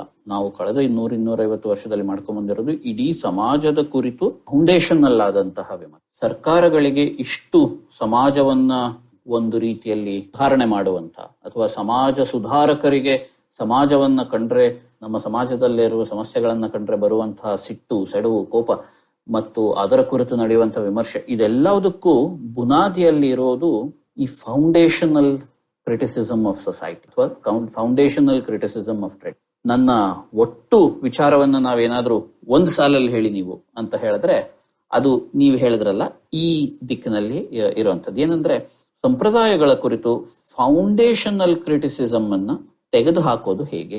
How does one reduce the scope of foundational criticism of? ಯಾಕೆಂದ್ರೆ ಒಂದು ದೃಷ್ಟಿಯಿಂದ ಫೌಂಡೇಶನಲ್ ಕ್ರಿಟಿಸಿಸಮ್ ಬಹಳ ರ್ಯಾಷನಲ್ ಅಂತ ಅನ್ಸುತ್ತೆ, ಆದ್ರೆ ಮತ್ತೊಂದು ದೃಷ್ಟಿಯಿಂದ ಈ ಫೌಂಡೇಶನಲ್ ಕ್ರಿಟಿಸಿಸಮ್ ಇರೋದು ನಮ್ಮ ಇವತ್ತಿನ ಹೆಚ್ಚಿನ ಸಾಮಾಜಿಕ ಹಿಂಸೆ, ವೈಲೆನ್ಸ್ಗೆ ಕಾರಣವಾಗಿರೋದು ಈ ರೀತಿಯ ಫೌಂಡೇಶನಲ್ ಕ್ರಿಟಿಸಿಸಂ. ಅದಕ್ಕೊಂದು ಉದಾಹರಣೆಯನ್ನ ಕೊಡ್ತೀನಿ. ಈಗ ಯಾವುದೋ ಒಂದು ಹಳ್ಳಿಯಲ್ಲಿ ಯಾವುದೋ ಒಂದಿಬ್ರು ಜಾತಿಯ ಜನರ ನಡುವೆ ಜಗಳ ಆಯ್ತು ಅಂತ ಇಟ್ಕೊಳ್ಳಿ. ಇದನ್ನ ಪ್ರಾಕ್ಟಿಕಲ್ ಆಗಿ ಅರ್ಥೈಸಿಕೊಳ್ಳುವ ಒಂದು ವಿಧಾನ ಇದೆ. ಏನಕ್ಕೆ ಜಗಳ ಆಯ್ತು ಅಂತ, ಇವನು ಹೀಗ್ ಮಾಡ್ದ, ಅವನು ಹಾಗೆ ಮಾಡ್ದ, ಇವ್ರು ಇದನ್ನ ಒಪ್ಕೊಳ್ಳಿಲ್ಲ, ಅವ್ರು ಅದನ್ನ ಒಪ್ಕೊಳ್ಳಿಲ್ಲ, ಈ ಕಾರಣದಿಂದ ಜಗಳ ಆಯ್ತು. ಇದು ಆ ನಿರ್ದಿಷ್ಟ ಸಂದರ್ಭದಲ್ಲಿ ಜಗಳ ಯಾಕೆ ಆಯ್ತು ಅನ್ನೋದಕ್ಕೆ ಇರುವಂತಹ ಒಂದು ಸಾಂದರ್ಭಿಕವಾದ ವಿವರಣೆ. ಇದಕ್ಕೆ ನೀವು ಇನ್ನೊಂದು ಉದಾಹರಣೆಯನ್ನು ಕೊಡ್ಬೋದು. ಹಿಂದೂ ಧರ್ಮದಲ್ಲಿ ಇರುವಂತಹ ಆಳವಾದ ಯಾಜಮಾನ್ಯ ಶಕ್ತಿಗಳೇನಿವೆ, ಹೆಜಿಮನಿಕ್ ಫೋರ್ಸಸ್, ಇವು ಹಿಂಸೆಯನ್ನೇ ತಮ್ಮ ಮೂಲವಾಗಿ ಇಟ್ಟುಕೊಂಡಿವೆ. ಅಂದ್ರೆ ಹಿಂದೂ ಧರ್ಮದಲ್ಲಿ ನಿತ್ಯದ ಹಿಂಸೆ ಏನಿದೆ, ಒಪ್ರೆಷನ್ ಅಂಡ್ ವೈಲೆನ್ಸ್, ಇದು ಒಂದು ರೀತಿಯ ಕಾನ್ಸ್ಟಿಟ್ಯೂಟಿವ್ ಫ್ಯಾಕ್ಟ್. ಆ ಕಾರಣದಿಂದಾಗಿ ನಿಮಗೆ ಈ ನಿರ್ದಿಷ್ಟ ಸಮಸ್ಯೆಗಳು ಎದುರಾಗ್ತಿವೆ. ಅಂದ್ರೆ ಇಲ್ಲಿ ಆಗುತ್ತಿರುವ ಈ ಜಗಳ ನಾಳೆ ಅಲ್ಲೆಲ್ಲೋ ಆಗುವ ಆ ಜಗಳ, 3ನೇ ಜಗಳ, 4ನೇ ಜಗಳ, ಇವೆಲ್ಲವೂ ಒಂದೊಂದು ಸಮಸ್ಯೆ ಅಲ್ಲ, ಇವೆಲ್ಲವೂ ಒಂದು ಮೂಲಭೂತ ಸಮಸ್ಯೆಯ ಸಿಂಪ್ಟಮ್ಗಳು. ಹೀಗೆ ನಾನೇನಾದ್ರೂ ಹೇಳಿದ್ರೆ ಇದಕ್ಕೆ ಪರಿಹಾರ ಏನು? ಇದಕ್ಕೆ ಪರಿಹಾರ ಏನು ಅಂದ್ರೆ, ಈ ಮೂಲಭೂತ ವ್ಯವಸ್ಥೆ ಇದೆಯಲ್ಲ, ಈ ಹಿಂದೂ ಧರ್ಮ ಅನ್ನುವಂಥ, ಇದನ್ನ ತೆಗೆದು ಹಾಕೋದು. ಯಾಕಂದ್ರೆ ಅದಕ್ಕೆ ಮೂಲಭೂತವಾಗಿಯೇ ಈ ಹಿಂಸೆಯನ್ನು ನಾನು ಸೇರಿಸ್ಬಿಟ್ಟಿದ್ದೆ ಈ ನನ್ನ ಚಿತ್ರಣದಲ್ಲಿ. ಅಂದ್ರೆ ನಾನು ಮಾಡುವ ಫೌಂಡೇಶನಲ್ ಆದ ವಿಮರ್ಶೆಯ ಪರಿಣಾಮ ಏನು ಅಂದ್ರೆ, ನಾವು ಯಾವುದೋ ನಿರ್ದಿಷ್ಟ ದೋಷವನ್ನ ಹುಡುಕಿ ಅದಕ್ಕೆ ಪರಿಹಾರ ಹುಡುಕೋದಲ್ಲ, ಈ ನಿರ್ದಿಷ್ಟ ದೋಷಗಳು ಉಂಟಾಗುತ್ತಿರುವ ಇಡೀ ವ್ಯವಸ್ಥೆಯನ್ನೇ ಪ್ರಶ್ನೆ ಮಾಡು. ಇದು ತಪ್ಪಾ ಅಂತ ನೀವು ಕೇಳ್ಬೋದು. ತಪ್ಪೋ ಸರಿಯೋ ನನಗೆ ಗೊತ್ತಿಲ್ಲ, ಆದ್ರೆ ಇದು ಹಿಂಸೆಗೆ ಪ್ರಚೋದಕ ಅಂತಂತೂ ಹೇಳ್ಬೋದು. ಉತ್ತರ ಏನು ಕೊಡೋದು? ಯಾರೋ ಒಬ್ರು ನನಗೆ ನನ್ನ ಈ ಸಂಪ್ರದಾಯ, ಸಮುದಾಯ ಎಲ್ಲ ಒಟ್ಟು ಏನಿದೆ, ಈ ಎಲ್ಲವುಗಳ ಕಾರಣದಿಂದ ಈ ಹಿಂಸೆ ಆಗ್ತಾ ಇದೆ, ಅದರಿಂದ ನಿಮ್ಮ ಈ ಧರ್ಮವನ್ನೇ ನಾನು ತೆಗೆದುಹಾಕಬೇಕು, ನಿಮ್ಮ ಈ ಸಂಪ್ರದಾಯವನ್ನೇ ತೆಗೆದುಹಾಕಬೇಕು ಅಂತ ಯಾರಾದ್ರೂ ನನಗೆ ಹೇಳಿದ್ರೆ, ಒಬ್ಬ ಸಮಾಜ ಸುಧಾರಕ, ಪರಿಣಾಮವಾಗಿ ನಾನು ಏನ್ ಹೇಳ್ಬೋದು? There is nothing but violence with which this can be ಕೌಂಟರ್ಡ್.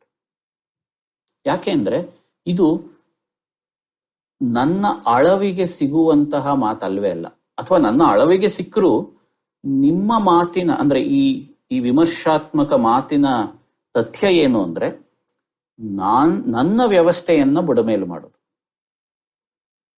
It is perfectly legitimate if ನನ್ನ ಒಂದು ವ್ಯವಸ್ಥೆಯನ್ನೇ ಬುಡಮೇಲು ಮಾಡುವಂತಹ ಯಾವ ವಿಮರ್ಶೆ ಬಂದ್ರು ಅದಕ್ಕೆ ಹಿಂಸೆಯಿಂದ ಉತ್ತರವನ್ನು ಕೊಡೋದು ಒಂದು ರೀತಿಯಲ್ಲಿ ರೀಸನಬಲ್. ಅದು ಒಳ್ಳೇದೋ ಕೆಟ್ಟದೋ ಅಲ್ಲ, ಅದು ಹಿಂಸೆ ಕೆಟ್ಟದಿರ್ಬೋದು, ಆದ್ರೆ it is reasonable to respond with violence. ಯಾಕೆ ಇದನ್ನು ಹೇಳ್ತಿದ್ದೀನಿ ಅಂದ್ರೆ, ನಮ್ಮ ಸಮಾಜದಲ್ಲಿ ಈ ರೀತಿಯಾಗಿ ಉಂಟಾಗುತ್ತಿರುವಂತಹ ಹಿಂಸೆ ಏನಿದೆ, ಪ್ರಗತಿಪರರು ಮತ್ತು ಸಂಪ್ರದಾಯವಾದಿಗಳ ನಡುವೆ ಇರುವ ಒಂದು ತಿಕ್ಕಾಟ, ಘರ್ಷಣೆ ಏನಿದೆ, ಈ ಘರ್ಷಣೆಯ ಮೂಲ ಕಾರಣ ಇರೋದು ಇಲ್ಲಿ ಪ್ರಾಯಶಃ ನಾನು ಫೌಂಡೇಶನಲ್ ಅಂದ್ರೆ ನನ್ನ ಮನಸ್ಸಿನಲ್ಲಿ ಬರೋದು ರೂಟ್ ಕಾಸ್ ಅಂತ ಬರುತ್ತಲ್ಲ, ಆಕ್ಚುಲಿ ಅದಕ್ಕೆ ವಿರುದ್ಧವಾಗೇ ನೀವು ಅದನ್ನ ಬಳಸಿದಿರಿ ಅನ್ಸುತ್ತ ಪದ, ಬುಡ ಸಹಿತ ಕಿತ್ತಾಕೋದು ಅಲ್ವಾ? ಆಕ್ಚುಲಿ ರೂಟ್ ಕಾಸ್ ಅಂದ್ರೆ ಯಾವುದೇ ಇಂತಹ ಅನಾಲಿಸಿಸ್ ಅಲ್ಲಿ ಪ್ರಾಯಶಃ ಒಂದು ಆಗೋದು ಏನು ಅಂದ್ರೆ, ಇಂಡಿವಿಜುವಲ್ ಏಜೆನ್ಸಿನೇ ನೀವು ಡಿನೈ ಮಾಡೋದು. ಅವರು ಈ ಕಾರಣಕ್ಕಾಗಿ ಅವರು ಹೀಗೆ ಕೃತ್ಯ ಮಾಡಿದರು ಅಥವಾ ಈ ಆಚರಣೆ ಪಾಲಿಸಿದ್ರು ಅಂತ ಒಪ್ಕೊಳ್ಳದೆ, ಅವ್ರಿಗಿಂತ ಮೇಲಿಂದ ಏನೋ ಒಂದು ಶಕ್ತಿನ ಅವ್ರು ಒಪ್ಕೊಂಡು ಮಾಡ್ತಿರೋದ್ರಿಂದ ಅವರಲ್ಲಿ ಏಜೆನ್ಸಿ ಇಲ್ಲ. ಸೊ ಅದನ್ನ ನಾವು ಏಜೆನ್ಸಿನ ನಾವು ಅದ್ರ ಜೊತೆ ನಾವು ಸಂವಾದ ಬೆಳೆಸೋದು ಬಿಟ್ಟು ಲಾರ್ಜರ್ ಫ್ರೇಮ್ ವರ್ಕ್ನೇ ನಾವು ಕೆಡವೋದಕ್ಕೆ ಒಂದು ಪ್ರಯತ್ನ ಮಾಡುತ್ತಿರೋದು ಅನ್ನೋದೊಂದು ಪ್ರಾಯಶಃ ಪ್ರಯತ್ನ ಇರಬಹುದು.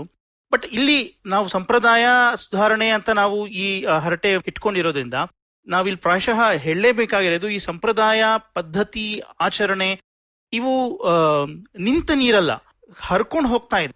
ಅವರವರು ತಮಗೆ ಬೇಕಾದ ಹಾಗೆ ಅದನ್ನ ತಕ್ಕ ಮಟ್ಟಿಗೆ ಬೇಕಾದ ಹಾಗೆ ಅನ್ನೋದಕ್ಕಿಂತ ಅವರಿಗೆ ಸಾಧ್ಯವಾದಷ್ಟು ಅವರ ಜೀವನಕ್ಕೆ ಹೊಂದಿಕೆ ಆಗುವಷ್ಟು ಪಾಲಿಸ್ಕೊಂಡು ಹೋಗ್ತಿರೋದ್ರಿಂದ ಈ ನಿರ್ದಿಷ್ಟವಾಗಿ ಖಂಡಿತ ಭಾರತದಲ್ಲಂತೂ ಇದೇ ಸಂಪ್ರದಾಯ ಅಂತ ನಿಖರವಾಗಿ ಹೇಳೋದು ತುಂಬಾನೇ ಕಷ್ಟ ಅಲ್ವಾ? ಅದನ್ನು ನಾವು ಪ್ರಾಯಶಃ ಈ ಚರ್ಚೆನಲ್ಲಿ ತರ್ಕೋಬೇಕಾಗತ್ತೆ.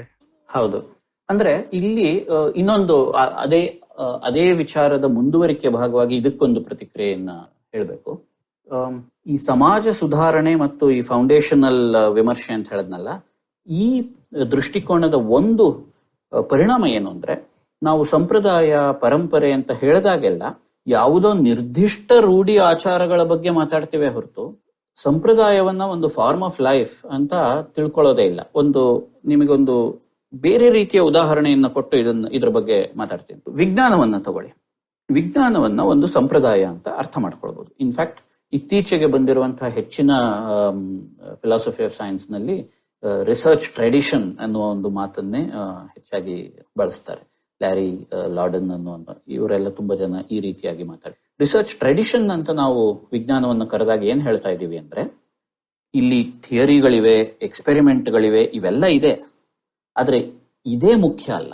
ವಿಜ್ಞಾನದಲ್ಲಿ ಮುಖ್ಯ ಏನು ಅಂದ್ರೆ, ಯಾವುದೋ ಒಂದು ರೀತಿಯ ಚಿಂತನೆಯ ಸಂಪ್ರದಾಯವನ್ನ, ಚಿಂತನೆಯ ಪರಂಪರೆಯ ಕ್ರಮವನ್ನ ತಲೆಮಾರಿಗೂ ದಾಟಿಸುವಂತ ಒಂದು ವಿಶಾಲವಾದ ವ್ಯವಸ್ಥೆ. ಇದರ ಒಳಗೆ ಥಿಯರಿಗಳು ಬರುತ್ತವೆ. ಕೆಲವು ಥಿಯರಿಗಳು ಸರಿ ಅಂತ ಆಗುತ್ತವೆ, ಕೆಲವು ತಪ್ಪು ಅಂತ ಆಗುತ್ತವೆ, ಕೆಲವನ್ನ ಸರಿ ಮಾಡ್ತೀರಿ, ಕೆಲವನ್ನ ತಪ್ಪು ಮಾಡ್ತೀರಿ.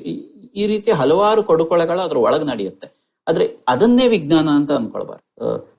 ಗ್ರಾವಿಟಿಯ ಥಿಯರಿ ಆಗ್ಲಿ ಅಥವಾ ಹಿಗ್ಸ್ ಬೋಸಾನಿನ ಥಿಯರಿ ಆಗ್ಲಿ, ಡಾರ್ವಿನ್ನ ಥಿಯರಿ ಆಗ್ಲಿ, ಅದೇ ವಿಜ್ಞಾನ ಅಲ್ಲ. ವಿಜ್ಞಾನ ಅನ್ನೋದು ಅದಕ್ಕಿಂತ ಸ್ವಲ್ಪ ವಿಶಾಲವಾದದ್ದು. ಅದು ಒಂದು ಟ್ರೆಡಿಷನ್. ಹೀಗೆ ಅರ್ಥ ಮಾಡ್ಕೊಳ್ಬೇಕು ಅನ್ನುವಂಥದ್ದು ಒಂದು ಮಾತಿದೆ. ಹೀಗೆ ಹೇಳಿದ ತಕ್ಷಣ ಒಂದು ಪರಿಣಾಮ ಇದೆ. ಅದೇನು ಅಂತ ನೋಡಿ.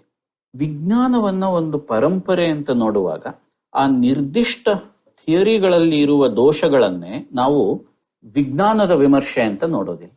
ಆದರೆ ನಮ್ಮ ನಿರ್ದಿಷ್ಟ ಸಂಪ್ರದಾಯಗಳಲ್ಲಿ ಇರುವ ದೋಷಗಳನ್ನು ನಾವಿಟ್ಕೊಂಡು ಅದನ್ನೇ ಸಂಪ್ರದಾಯ ಅಂತ ಅಂದ್ಕೊಂಡು ಬಿಟ್ಟಿರೋದ್ರಿಂದ ಈ ವಿಮರ್ಶೆಯೇ ಸಂಪ್ರದಾಯದ ವಿಮರ್ಶೆ ಅನ್ನೋ ಹಾಗೆ ಮಾತಾಡ್ಬಿಡಿ.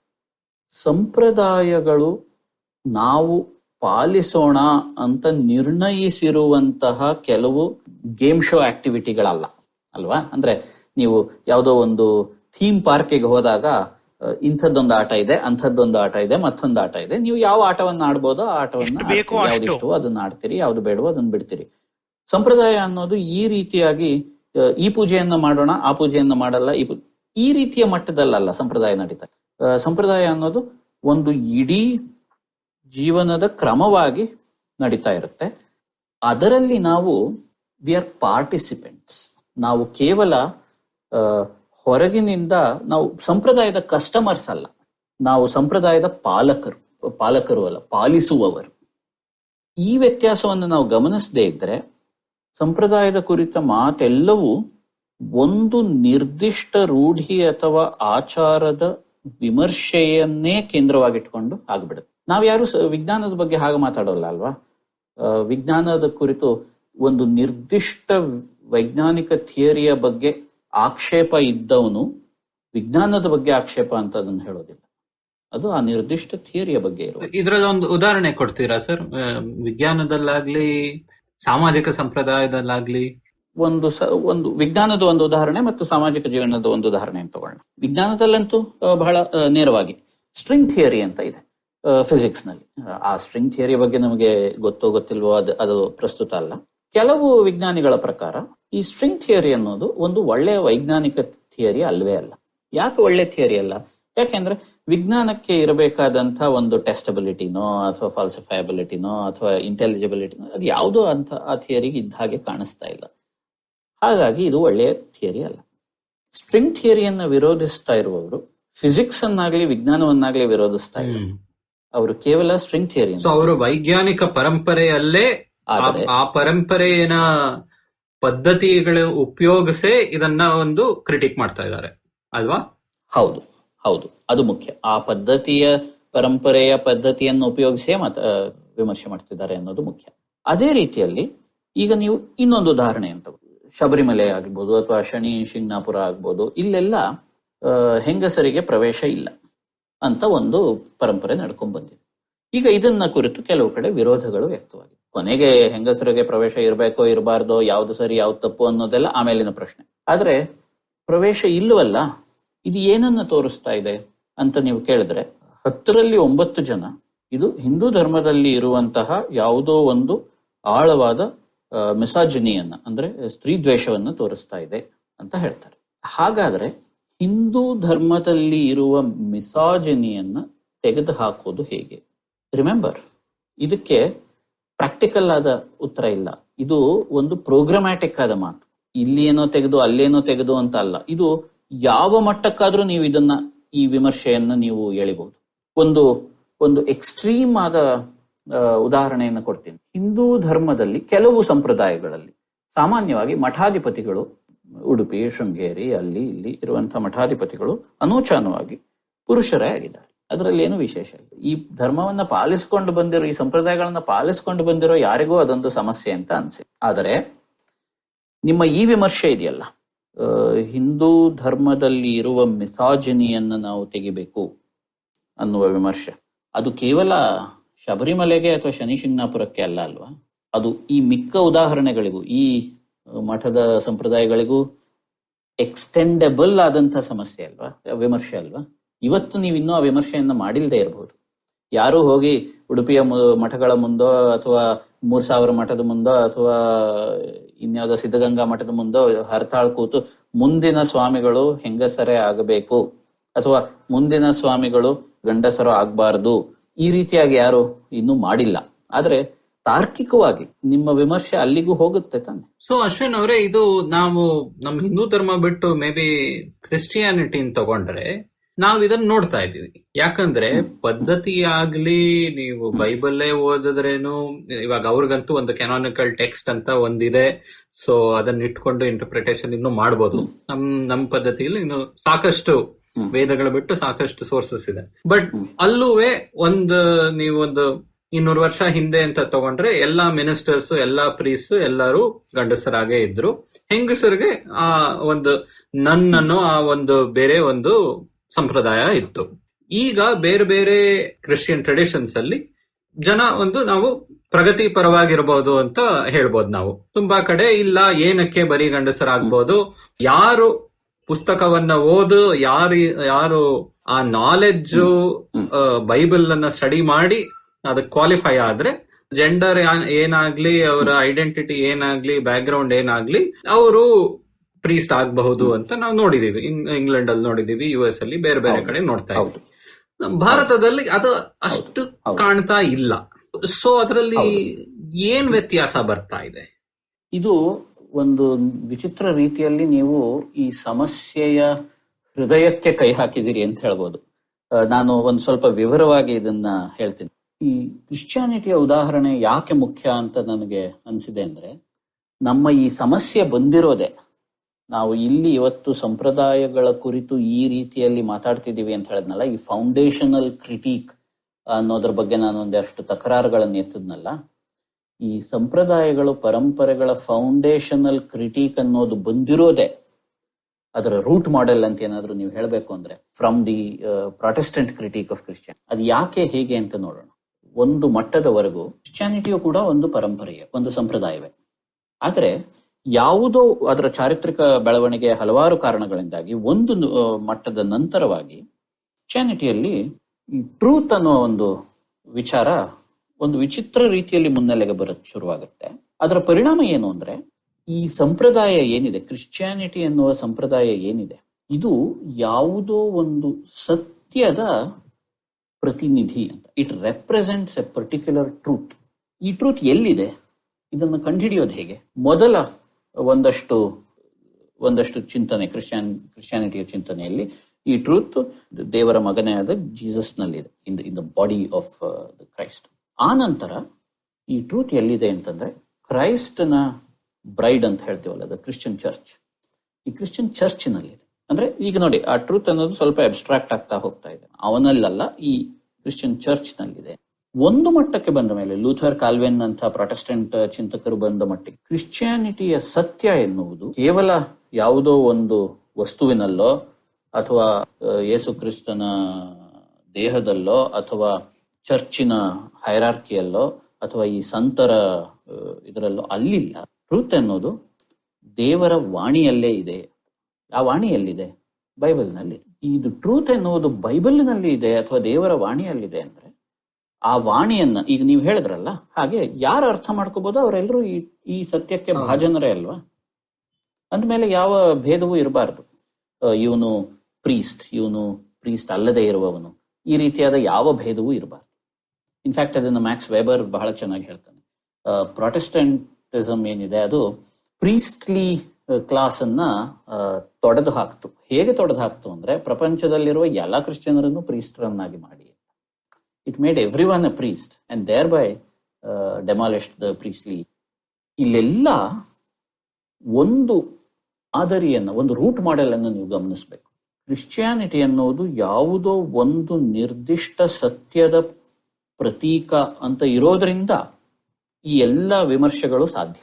ಹಾಗಾಗಿಯೇ ನೀವು ಬೈಬಲ್ ಅನ್ನು ಓದಿ ಆ ಬೈಬಲಿನ ಸತ್ಯವನ್ನು ಅರ್ಥ ಮಾಡ್ಕೊಂಡಿದ್ದೀರಿ ಅಂತಾದ್ರೆ ನೀವು ಅದಕ್ಕೆ ಸಮಾನವಾದ ಭಾಜನರು ಅಂತಲೇ ಅರ್ಥ.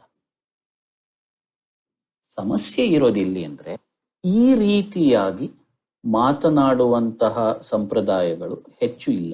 ಅಥವಾ ಇನ್ನೂ ಹೇಳಬೇಕು ಸರಿಯಾಗಿ ಅಂದ್ರೆ, ಈ ರೀತಿಯ ಟ್ರೂತ್ನ ಪರಿಕಲ್ಪನೆಗಿಂತ ಹೊರತಾದ ಸಂಪ್ರದಾಯಗಳು ಬಹಳ ಇವೆ. ನಮ್ಮ ಹೆಚ್ಚಿನ ಸಂಪ್ರದಾಯಗಳು ಆ ರೀತಿಯ ಸಂಪ್ರದಾಯ. ಉದಾಹರಣೆಗೆ, ಈ ಸಂಪ್ರದಾಯದಲ್ಲಿ ಅಂದ್ರೆ ನಮ್ಮ ಭಾರತದ ಹಲವಾರು ಸಂಪ್ರದಾಯಗಳಲ್ಲಿ ಈ ರೀತಿಯಾದ ಟ್ರೂತ್ಗೆ ಯಾವುದೇ ಸ್ಥಾನವೂ ಇಲ್ಲ.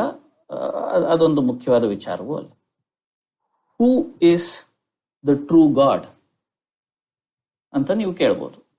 What is A true practice ಅಂತ ನೀವು ಕೇಳ್ಬೋದು ಕ್ರಿಶ್ಚಿಯಾನಿಟಿಯಲ್ಲಿ. ಮಿಕ್ಕವೆಲ್ಲ ಸೂಪರ್ಸ್ಟಿಷಿಯಸ್ ರಿಚುವಲಿಸ್ಟಿಕ್ ಪ್ರಾಕ್ಟಿಸ್ಗಳು. ನಮ್ಮ ಸಂಪ್ರದಾಯಗಳಲ್ಲಿ ಅದನ್ನು ಹೇಗೆ ಕೇಳ್ತೀವಿ? ಈ ಪ್ರಶ್ನೆಗೆ ಅರ್ಥವೇ ಇಲ್ವಲ್ಲ. ಆದ್ರೆ ಎಲ್ಲಿಂದ ಬರ್ತಿದೆ ಈ ಪ್ರಶ್ನೆ? ಈ ಪ್ರಶ್ನೆ ಬರ್ತಿರೋದು, ನೀವು ಮೊದಲಿಗೆ ಹೇಳಿದ್ರಲ್ಲ ರಾಜಾರಾಮ್ ಮೋಹನ್ ರಾಯ್ ಅಂತ, ಈ ಒಂದು ಕೊಲೋನಿಯಲ್ ಓರಿಯೆಂಟಲ್ ಚಿಂತನೆಯ ಭಾಗವಾಗಿ ಬರ್ತಾ ಇರೋ ಪ್ರಶ್ನೆ. ಸೋಷಿಯಲ್ ರಿಫಾರ್ಮ್ ಅನ್ನೋದು ಇಂಡಿಯಾದಲ್ಲಿ ಈ ರೀತಿಯ ಚಿಂತನೆ, ಈ ರೀತಿಯ ಫೌಂಡೇಶನಲಿಸ್ಟ್ ಚಿಂತನೆ, ಫೌಂಡೇಶನಲ್ ಆಗಿ ವಿಮರ್ಶೆ ಮಾಡೋದು ಏನು ಅನ್ನೋದಕ್ಕೆ ನೀವು ಈ ಕ್ರಿಶ್ಚಿಯಾನಿಟಿಯ ವಿಚಾರವನ್ನು ತರೋದ್ರ ಮೂಲಕ ಒಂದು ಫೋಕಸ್ ಅನ್ನು ಕೊಟ್ಟಿದ್ದೀರಿ. ಆದರೆ ಸಂಪ್ರದಾಯಗಳು ನಿರ್ದಿಷ್ಟ ಸತ್ಯದ ಪ್ರತಿನಿಧಿಗಳಲ್ಲ. ಹೇಗೆ ಅದನ್ನು ಹೇಳ್ತಿದ್ದೀರಿ ನೀವು? Go back to our example of science. ವಿಜ್ಞಾನದ ಬಗ್ಗೆ ಈಗಷ್ಟೇ ಮಾತಾಡೋದ್ವಲ್ಲ, ಆ ವಿಚಾರಕ್ಕೆ ವಾಪಸ್ ಹೋಗೋಣ. ಫಿಸಿಕ್ಸಿನ ಸತ್ಯ ಏನು ಅಂತ ನಾನೇನಾದ್ರೂ ಕೇಳಿದ್ರೆ ಏನ್ ಹೇಳ್ತೀರಿ? ನಿಮಗೆ ಸ್ವಲ್ಪ ವಿಜ್ಞಾನ ಗೊತ್ತಿದ್ರೆ ನನ್ನ ಪ್ರಶ್ನೆ ಬಹಳ ಪೆದ್ದು ಪ್ರಶ್ನೆ ಅಂತ ಒಂದು ಕ್ಷಣಕ್ಕೆ ಗೊತ್ತಾಗ್ತದೆ. ಬಯಾಲಜಿಯ ಸತ್ಯ ಏನು? ಇಲ್ಲ, ಈ ಪ್ರಶ್ನೆಯನ್ನು ಕೇಳಲಿಕ್ಕೆ ಸಾಧ್ಯವೇ ಇಲ್ಲ. Physics is A tradition, biology is A tradition. ಇವು ಸಂಪ್ರದಾಯಗಳು, ಇವು ಪರಂಪರೆಗಳು. ಇವುಗಳ ಒಳಗೆ ನಿರ್ದಿಷ್ಟ ರೀತಿಯ ಕೆಲಸಗಳನ್ನು ನೀವು ಮಾಡಬಹುದು, ನಿರ್ದಿಷ್ಟ ರೀತಿಯ ಸತ್ಯವಾದ ಥಿಯರಿಗಳನ್ನು ಕಟ್ಟಬಹುದು. ಸತ್ಯವಾದ ಅಂದ್ರೆ ಪವರ್ಫುಲ್ ಅಂಡ್ ಟ್ರೂ ಥಿಯರೀಸ್. ಹೀಗೆ ಮಾಡಬಹುದೇ ಹೊರತು ಫಿಸಿಕ್ಸಿನ ಸತ್ಯ ಏನು, ಬಯಾಲಜಿಯ ಸತ್ಯ ಏನು ಅಂತ ಕೇಳಲಿಕ್ಕಾಗಲ್ಲ. ಹಾಗೆ ಕೇಳಲಿಕ್ಕೆ ಆಗೋದಿಲ್ಲ ಅಂತಂದ್ರೆ ಪರಿಣಾಮವಾಗಿ ಅವುಗಳನ್ನ ಯಾವುದೋ ಸತ್ಯದ ಪ್ರತೀಕ ಅಥವಾ ಸತ್ಯಕ್ಕೆ ವಿರುದ್ಧವಾದದ್ದು, ಅದರಿಂದ ಅದನ್ನು ವಿಮರ್ಶೆ ಮಾಡ್ತೀನಿ, ಹೀಗೂ ಎಲ್ಲ ಹೇಳಲಿಕ್ಕೆ ಆಗೋದಿಲ್ಲ. ನಮ್ಮ ಸಮಾಜ ಸುಧಾರಣೆಯ ಇಡೀ ಒಂದು ಉದ್ಯಮ ಏನಿದೆ, ಅದರ ಆಳದಲ್ಲಿ ಇಂತಹ ಕೆಲವು ಅನ್ಟೆಸ್ಟೆಡ್ ಅಸಂಪ್ಷನ್ಸ್ ಅಂತ ಹೇಳ್ಬೋದು, ಅಂತಹ ಅನ್ಟೆಸ್ಟೆಡ್ ಅಸಂಪ್ಷನ್ಸ್ ಬಹಳ ಢಾಳಾಗಿವೆ. ಅದನ್ನ ನಾವು ಸ್ವಲ್ಪ ಚಿಕಿತ್ಸಕವಾಗಿ ಬೇರ್ಪಡಿಸಬೇಕು ಅನ್ನೋದು. ಈಗ ಕಲೋನಿಯಲ್ ಟೈಮ್ಸ್ ಅಲ್ಲಿ ರಾಜಾರಾಮ್ ಮೋಹನ್ ರಾಯ್ ಆಗ್ಲಿ ಬೇರೆಯವರಾಗ್ಲಿ may be under the influence of ideas from outside ಈ ತರ ಪ್ರಶ್ನೆಗಳು ಕೇಳಿದ್ದಾರೆ. ಮೇ ಬಿ ಹೊರಗಿಂದ ಈ ತರ ಒಂದು ಫೌಂಡೇಶನ್ ಪ್ರಶ್ನೆ ಕೇಳಿದ್ದಾರೆ. ಆದ್ರೆ ನಮ್ ದೇಶದಲ್ಲೇ ಮುಂಚೆನೂ ಇದ್ರು ಅಲ್ವಾ. ಇವಾಗ ನಮ್ ಬಸವಣ್ಣ ಆಗ್ಲಿ, ಅದಕ್ಕೆ ಮುಂಚೆ ಮಹಾವೀರ ಆಗ್ಲಿ, ಬುದ್ಧ ಆಗ್ಲಿ, ನಮ್ ದೇಶದಲ್ಲೇ ಈ ಪ್ರಶ್ನೆಗಳ ಕೇಳಿ ಹಿಂದೂ ಧರ್ಮದ ಫೌಂಡೇಶನಲ್ ಪ್ರಿನ್ಸಿಪಲ್ಸ್ ನ ಕ್ವೆಶ್ಚನ್ ಮಾಡಿ ಜನ ಬೇರೆ ಬೇರೆ ಉತ್ತರಗಳು ತಂದಿದ್ದಾರೆ. ಅಂಡ್ ಅದರಿಂದ ಬೇರೆ ಬೇರೆ ಸಂಪ್ರದಾಯನೂ ತಪ್ಪು, ಇಲ್ಲ ಪದ್ಧತಿ ತಪ್ಪು ಅಂತಾನೂ ಹೇಳಿದ್ದಾರೆ ಅಲ್ವಾ. ಅಲ್ಲಿ ಒಂದು ಫ್ಯಾಕ್ಚುಯಲ್ ಸಮಸ್ಯೆ. ನಮ್ಮ ಸೋಷಿಯಲ್ ರಿಫಾರ್ಮ್ ಸ್ಕಾಲರ್ಶಿಪ್ ಏನಿದೆ ಅಥವಾ ಇಂಡೋಲಾಜಿಕಲ್ ಸ್ಕಾಲರ್ಶಿಪ್, ಅದು ಭಾರತೀಯ ಸಂಪ್ರದಾಯಗಳ ಬಗ್ಗೆ ಈ ರೀತಿಯಾದಂತಹ ಚಿತ್ರಣವನ್ನ ಕಟ್ಟಿಕೊಟ್ಟಿದೆ. ಆದರೆ ಕೇವಲ ಒಂದು ಫೌಂಡೇಶನಲ್ ಕ್ರಿಟಿಸಿಸಮ್ನ ಉದಾಹರಣೆಯನ್ನ ನೀವು ಕೊಡಿ. ಭಾರತೀಯ ಸಂದರ್ಭದಲ್ಲಿ ಭಾರತೀಯ ಪದ್ಧತಿಗಳು ಮಿಕ್ಕ ಭಾರತೀಯ ಪದ್ಧತಿಗಳ ಬಗ್ಗೆ ಫೌಂಡೇಶನಲ್ ಕ್ರಿಟಿಸಿಸಮ್ ಅಂತ ಮಾಡಿರೋ ಒಂದು ಉದಾಹರಣೆಯನ್ನ ಕೊಡಿ ಅಂತ ಕೇಳಿದ್ರೆ ಒಂದು ಉದಾಹರಣೆಯು ಸಿಗೋದಿಲ್ಲ. ಇದು ಬಹಳ ಮುಖ್ಯವಾದ ಸಂಗತಿ. ಅದು ಇತ್ತೀಚೆಗಷ್ಟೇ ಈಗಿನ ಸಂಶೋಧನೆಗಳಲ್ಲಿ ಹೊರಗೆ ಬರ್ತಾ ಇದೆ. ನಾವು ಸಾಮಾನ್ಯವಾಗಿ ಏನ್ ಹೇಳ್ಬಿಡ್ತೀವಿ, ಬುದ್ಧ ಜಾತಿ ವ್ಯವಸ್ಥೆಯನ್ನ ತಿರಸ್ಕರಿಸಿ ಹೊರನಡೆದು ಎಂಥದನ್ನು ಮಾಡದ, ಮಹಾವೀರ ಇನ್ನೆಂಥದ ವ್ಯವಸ್ಥೆಯನ್ನ ತಿರಸ್ಕರಿಸಿ ಹಿಂಸೆಯ ವ್ಯವಸ್ಥೆಯನ್ನು ತಿರಸ್ಕರಿಸಿ ಇನ್ನೇನೋ ಮತ್ತೇನೋ ಮಾಡ. ಈ ರೀತಿಯಾಗಿ ಹಲವಾರು ವಿಚಾರಗಳನ್ನು ನಾವು ಹೇಳೋದನ್ನ ಒಂದು ರೀತಿಯಲ್ಲಿ ಅಭ್ಯಾಸ ಮಾಡ್ಕೊಂಡಿದ್ದೀವಿ. ಆದ್ರೆ ಹೀಗೆ ಹೇಳಲಿಕ್ಕೆ ಬೇಕಾದಂತಹ ಕೆಲವು ಕಾನ್ಸೆಪ್ಚುವಲ್ ಪರಿಕಲ್ಪನೆಗಳೇ ಆ ಸಂದರ್ಭದಲ್ಲಿ ಲಭ್ಯವಿರಲಿಲ್ಲ. ಹೇಗೆ ಹೇಳಲಿಕ್ಕೆ ಸಾಧ್ಯ? ಆಕ್ಚುಲಿ ಅಶ್ವಿನ್ ಅವರೇ, ಮೂಲತಃ ಬುದ್ಧ ಅವರಷ್ಟಿಗೆ ಅವರೇ ಯಾವುದೂ ಪುಸ್ತಕ ಬರ್ದಿಲ್ಲ. ಅವರ ಹೇಳಿಕೆಗಳನ್ನ ಅವರ ಅನುಯಾಯಿಗಳು ಬರ್ಕೊಂಡಿರೋದು. ಅಲ್ಲಿ ತ್ರಿಪಿಟಕಗಳಲ್ಲಿ ನೋಡಿದ್ರೆ ಅವ್ರು ಇಮಿಡಿಯೇಟ್ ಆಗಿ ಇದ್ದಂತಹ ತ್ರಿಪಿಟಕಗಳಲ್ಲಿ ನೋಡಿದ್ರೆ ಅವ್ರ ಬುದ್ಧ ಬ್ರಾಹ್ಮಣರಿಗೆ ಗೌರವ ಕೊಡಿ, ಅವರಿಗೆ ದಾನ ಕೊಡಿ ಅಂತ ಶ್ಲಾಘನೆ ಮಾಡೇ ಹೇಳಿರೋದು ಜಾಸ್ತಿ ಸಿಗೋದು ನಮ್ಗೆ. ಸೊ ಅದು ಇರಬಹುದು, ಅಥವಾ ಈ ತರ ಅನಾಚಾರಗಳನ್ನು ನೀವು ಬಿಟ್ಟು ಸ್ವಲ್ಪ ಬೇರೆ ಏನಾದ್ರು ಮಾಡಿ ಅದು ಮಾಡಿ ಹಾಗೂ ಇರಬಹುದು. ನಿರ್ದಿಷ್ಟವಾದ ವ್ಯವಸ್ಥೆ, ವ್ಯಕ್ತಿಗಳನ್ನ, ಸಂಪ್ರದಾಯಗಳನ್ನ ದೂಷಣೆ ಮಾಡೋದು ಒಂದು ದೊಡ್ಡ ವಿಚಾರವೇ ಅಲ್ಲ. ನಾನು ಹೇಳ್ತಿರೋದು, ನಮ್ಮಲ್ಲಿ ಸಂಪ್ರದಾಯಗಳು ಮಿಕ್ಕ ಸಂಪ್ರದಾಯಗಳನ್ನ ದೂಷಣೆ ಮಾಡಿಲ್ಲ ಅಂತ ಅಲ್ಲ. ದೂಷಣೆ ಮಾಡೋದು ಒಂದು ಬಹಳ ಮುಖ್ಯವಾದ ವಿಚಾರ, ದೂಷಣೆ ಅಥವಾ ವಿಮರ್ಶೆ. ನಾನು ಕೇಳ್ತಿರೋದು ಇನ್ನೊಂದು ಸ್ವಲ್ಪ ನಿರ್ದಿಷ್ಟವಾದದ್ದು, ಫೌಂಡೇಶನಲ್ ಕ್ರಿಟಿಸಿಸಮ್ ಅಂತ ಎಲ್ಲಾದರೂ ಇದೆಯಾ?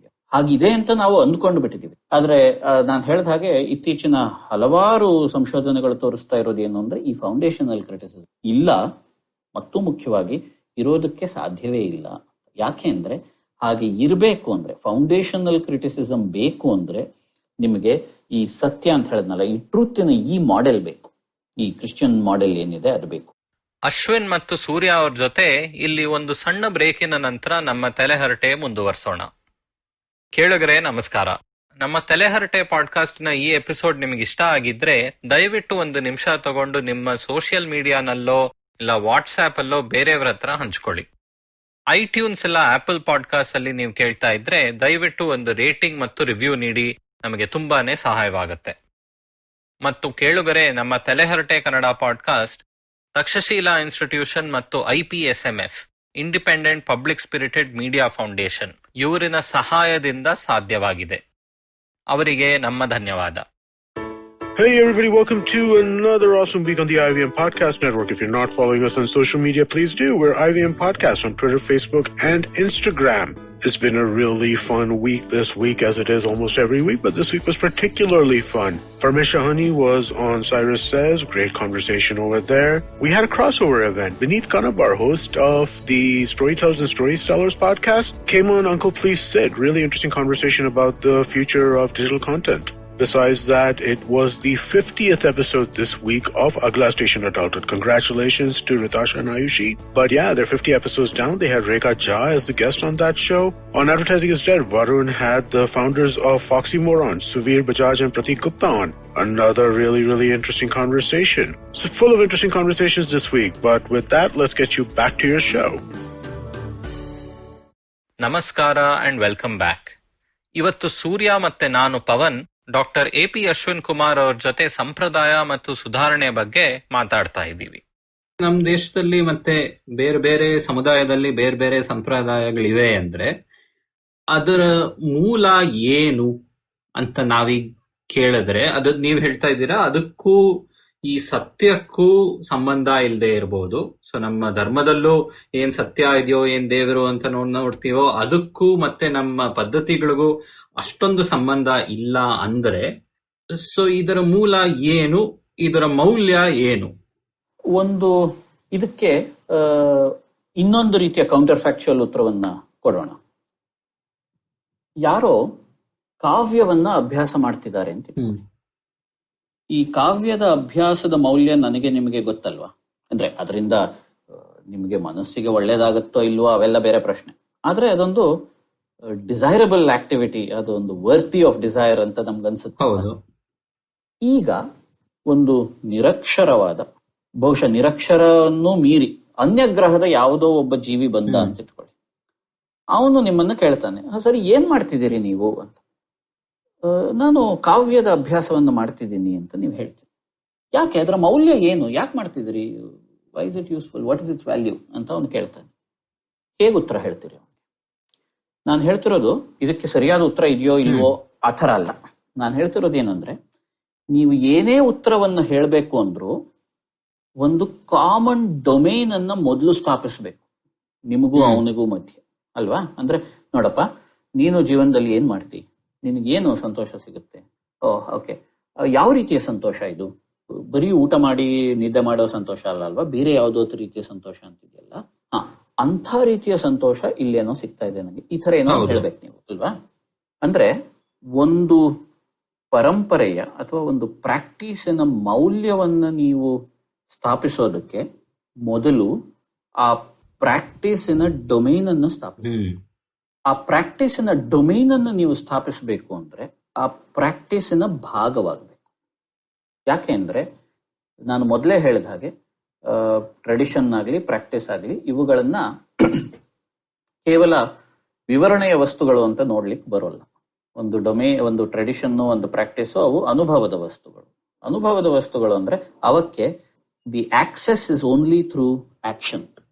ಅದಕ್ಕೆ ಬಹಳ ಕಷ್ಟಪಡಬೇಕಿಲ್ಲ ಇದನ್ನ ಅರ್ಥ ಮಾಡ್ಕೊಳ್ಳಿಕ್ಕೆ. ಕ್ರಿಕೆಟ್, ಚೆಸ್ ಇವುಗಳ ಉದಾಹರಣೆಯನ್ನು ತಗೊಳ್ಳಿ. ಕ್ರಿಕೆಟ್ ಅನ್ನೋ ಒಂದು ಪರಂಪರೆ ಇದೆ, ಒಂದು ರೂಢಿ, ಆಚಾರ, ಏನ್ ಬೇಕಾದ್ರೂ ಕರೀರಿ, ಅಂಥದ್ದೊಂದು ಇದೆ. ಈ ಕ್ರಿಕೆಟ್ ಅನ್ನ ಆಸ್ವಾದಿಸುವುದಕ್ಕೆ ಇರುವ ಒಂದೇ ಮಾರ್ಗ ಅಂದ್ರೆ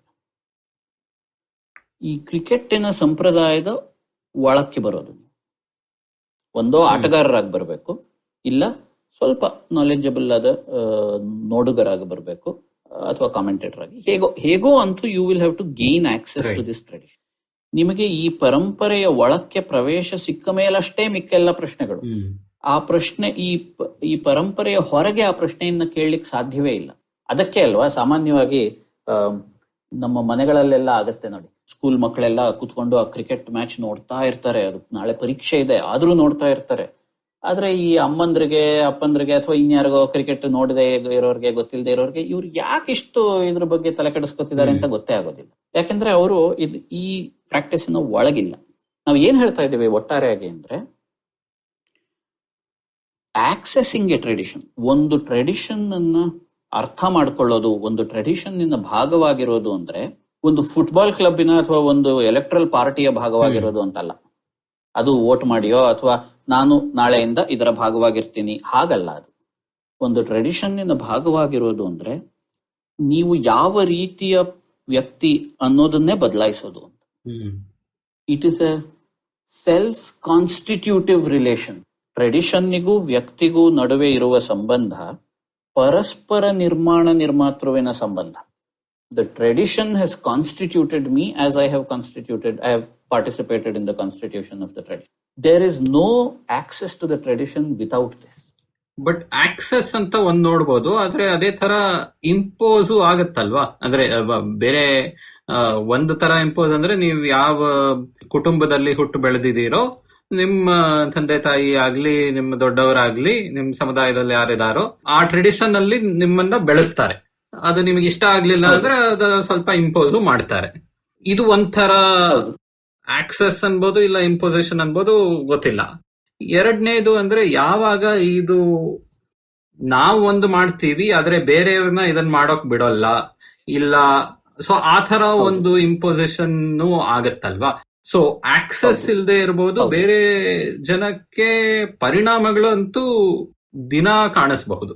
ಇವಾಗ ಈ ಒಂದು ದೇವಸ್ಥಾನ ಅಂತ ಒಂದು ಸಂಸ್ಥಾನ ನೋಡಿದ್ರೆ, ಅದನ್ನ ಒಂದು ಕ್ಲಬ್ ತರ ನೋಡಿದ್ರೆ, ಇದು ನಾವು ಇವರನ್ನ ಒಳಗ್ ಬಿಡ್ತೀವಿ, ಇವರನ್ನ ಇನ್ನೂ ಸ್ವಲ್ಪ ಜಾಸ್ತಿ ಒಳಗ್ ಬಿಡ್ತೀವಿ, ಇವರನ್ನ ನಾವು ಬಾಗಿಲಿಂದ ಆಚೆ ತೆಗಿತೀವಿ ಅಂತ ಹೇಳಿದ್ರೆ, so even their access, real access may be only some of them might get, but reality ಅಂತೂ ಎಲ್ಲರ ಮೇಲೂ ಬೀಳುತ್ತಲ್ವಾ.